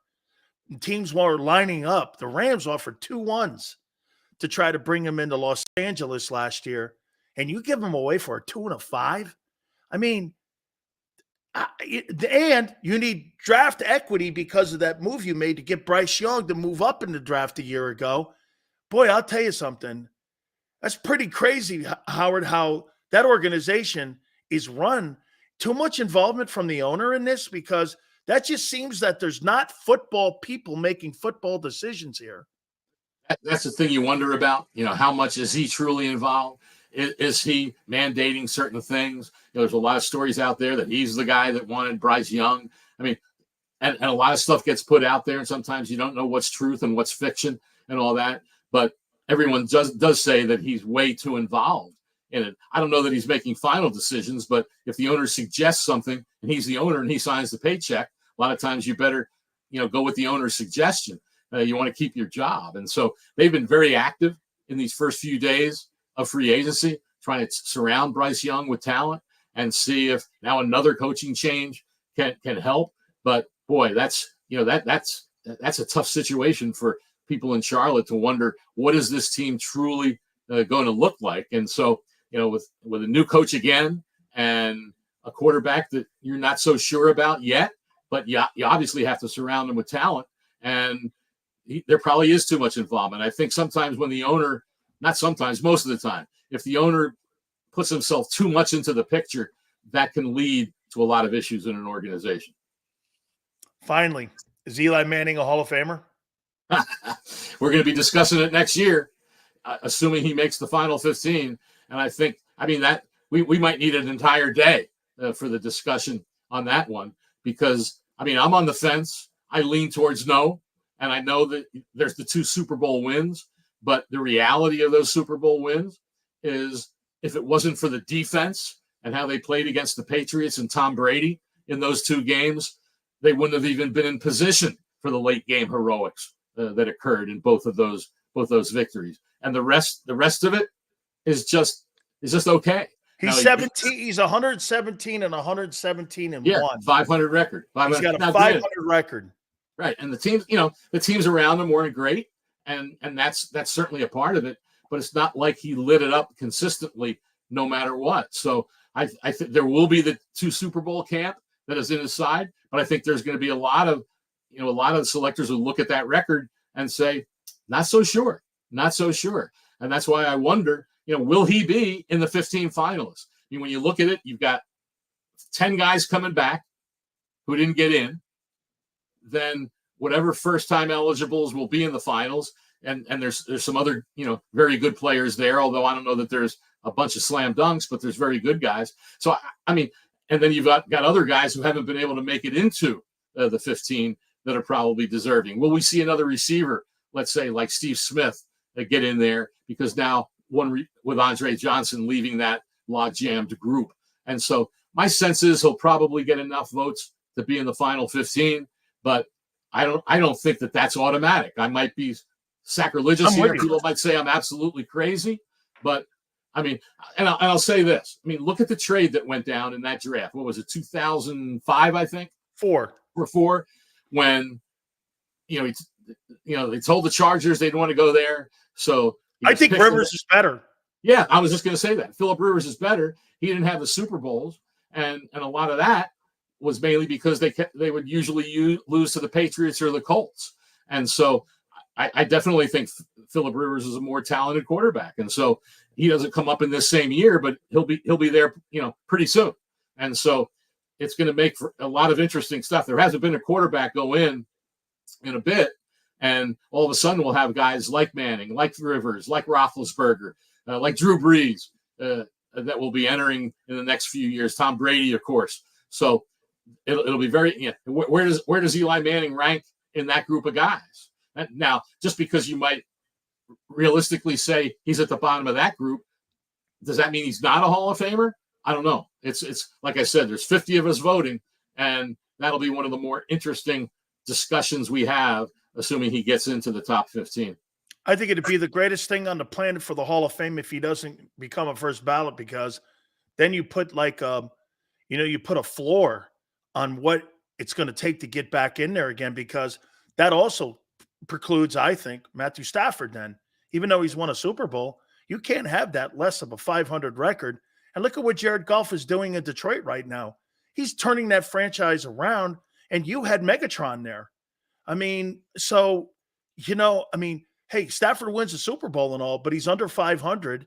A tremendous spinner of the football, but man, at the end of the day, do you put a guy – last time you guys put a Hall of Famer in that had a less than 500 record, I think was Namath. So that's going to be a really tough putt when you guys are debating these guys over the next couple of years. Age-old debate about individual and team. And I've always thought it's unfair to give quarterbacks a record a one-loss record, just like sometimes it's unfair for pitchers in baseball. They count the wins and losses when there's a lot of other factors that go into winning games. And certainly the team around the player. I mean, heck, the best Manning in the family might be Archie, and he was on terrible teams going to the Saints when they were an expansion franchise. So I've always felt that you have to judge a guy on his ability, on what he does. And I know that winning comes into it. I think sometimes we put too much emphasis on winning, and because a quarterback can't do it by himself, and especially in football where you're on one, it's other sports, at least you're playing offense and defense, every player. Football, that's not the case anymore, obviously. And so you can lose games, but you mentioned Stafford. I think Stafford's probably a more talented quarterback than Eli Manning. And it was funny to me when they won the Super Bowl, and immediately the whole debate was, does this cement Matthew Stafford as a Pro Football Hall of Famer? And I'm saying, whoa, slow down a bit here. Slow down. But you also can't fault him for being on teams that were just pretty bad. And we talked about running backs earlier that really never had, good running games. One year they had Reggie Bush with a grand. Other than that, it's been nothing. Yeah, exactly. And that was only one. I think that was just once. Yeah. So they never had that consistent running attack. And, that hurt the Dolphins, with Marino. I mean, you mentioned them earlier, one Super Bowl, and they won a lot of regular season games because of the passing game, but they didn't win Super Bowls, and they didn't have a running game. Look at the Broncos and John Elway. I mean, they didn't win a Super Bowl until they got Terrell Davis. So, all those things, I think, make the whole Hall of Fame discussion so fascinating and interesting, because it's the ultimate team sport. And yet then we try to assess individuals, when a lot of time, does an individual make his team better? Or a lot of times does an individual play to a great level because of the players around him? That's always a tough evaluation to make. I got a minute here, and I want to sneak one last one in. Did it get close for Eric Allen on getting into the Hall of Fame? I'm trying to remember if he was in the reduction to 10. I think he might have been. I don't have it in front of me, but it was a very good discussion, at least. There was support for Eric Allen. It was good that he got in there because he had never been a finalist before. I think he's worthy of it. Getting in the room helps. And when you've been in the room a few times and then he's not that far away from heading to the seniors group. So it wouldn't surprise me if he bursts through in one of these coming years. I think he's only eligible for three more years, I believe the number is. And so if he keeps being a finalist, I think he'll, like I said, I think he'll crack through. But we never know how close guys get. Even if you don't make it to the 10, who was 11th? How many votes did they miss by? When you cut to 5, who was 6th or 7th? And how many votes did they miss by? It's probably a very small number of votes when you only have 50 people voting. Absolutely. That's got to be just an amazing process to sit there. And especially, like you say, then when you get to the seniors, my only problem, Howard, with the seniors is they're asking you guys to rewrite history. Writers and voters like, Paul Zimmerman back in the day, your friend, our friend, looked at a guy like Ron Yeri differently than what guys today would look at Ron Yeri, or look at an Ed White, Ed White being debated now when you had Paul Zimmerman back in the day going, he's not a Hall of Famer. And yet I think he is, all those Super Bowls he went to, I think Cornelius Bennett is, but because of the losses, I think that's a tough putt, that senior thing. It is very tough. And I'll say this, even in the whole modern day group, when someone said, well, how did he not make the semifinals, or how did he not make, the final 15? Well, like I just said, you have a group of 15 one year, 5 get in, 10 are left over from the year before. They finally come back. First time eligibles go in, whether it's 2, 3, however many number it is. And then all of a sudden the three again, there's only 2 other spots to get into that top 15. And once a guy doesn't make it for a few years, they kind of get forgotten about. I'll tell you, there's a running back from your alma mater who I thought was a beast as a running back, never was a semifinalist, is in the seniors pool, and that's Otis Anderson. I mean, that guy was tremendous. I saw him up close in St. Louis the years I was there. Then he goes to the Giants. It was a Super Bowl MVP. Never even a semifinalist. One of the reasons was he retired His first year of eligibility was 1998, I believe it was, and they didn't even have semifinalists until 2004. So it's hard to make that finalist group for what I just explained. And then when you haven't been there hasn't been semifinalists for 6 years, then they start to, you're forgotten already. It's been 10 years since a guy played. And unless there's someone advocating for players, then they're just on the outside looking in. And it happens a lot of times with a lot of those guys. Always a great conversation with you. God bless you. Hope your wife's feeling better. I really appreciate everything. Thank you so much, Howard, for doing this as you always do. We will catch you down the line. God bless you, my friend. Thanks. Always enjoy coming on with you, Danny. Thank you. All right, folks, please hit the like button. We really appreciate it. Thank you again. Thank you, my friends, for doing this. Hey, Krauses, thank you very much. Tomorrow, 2 to 6, and we'll see you on the flip side.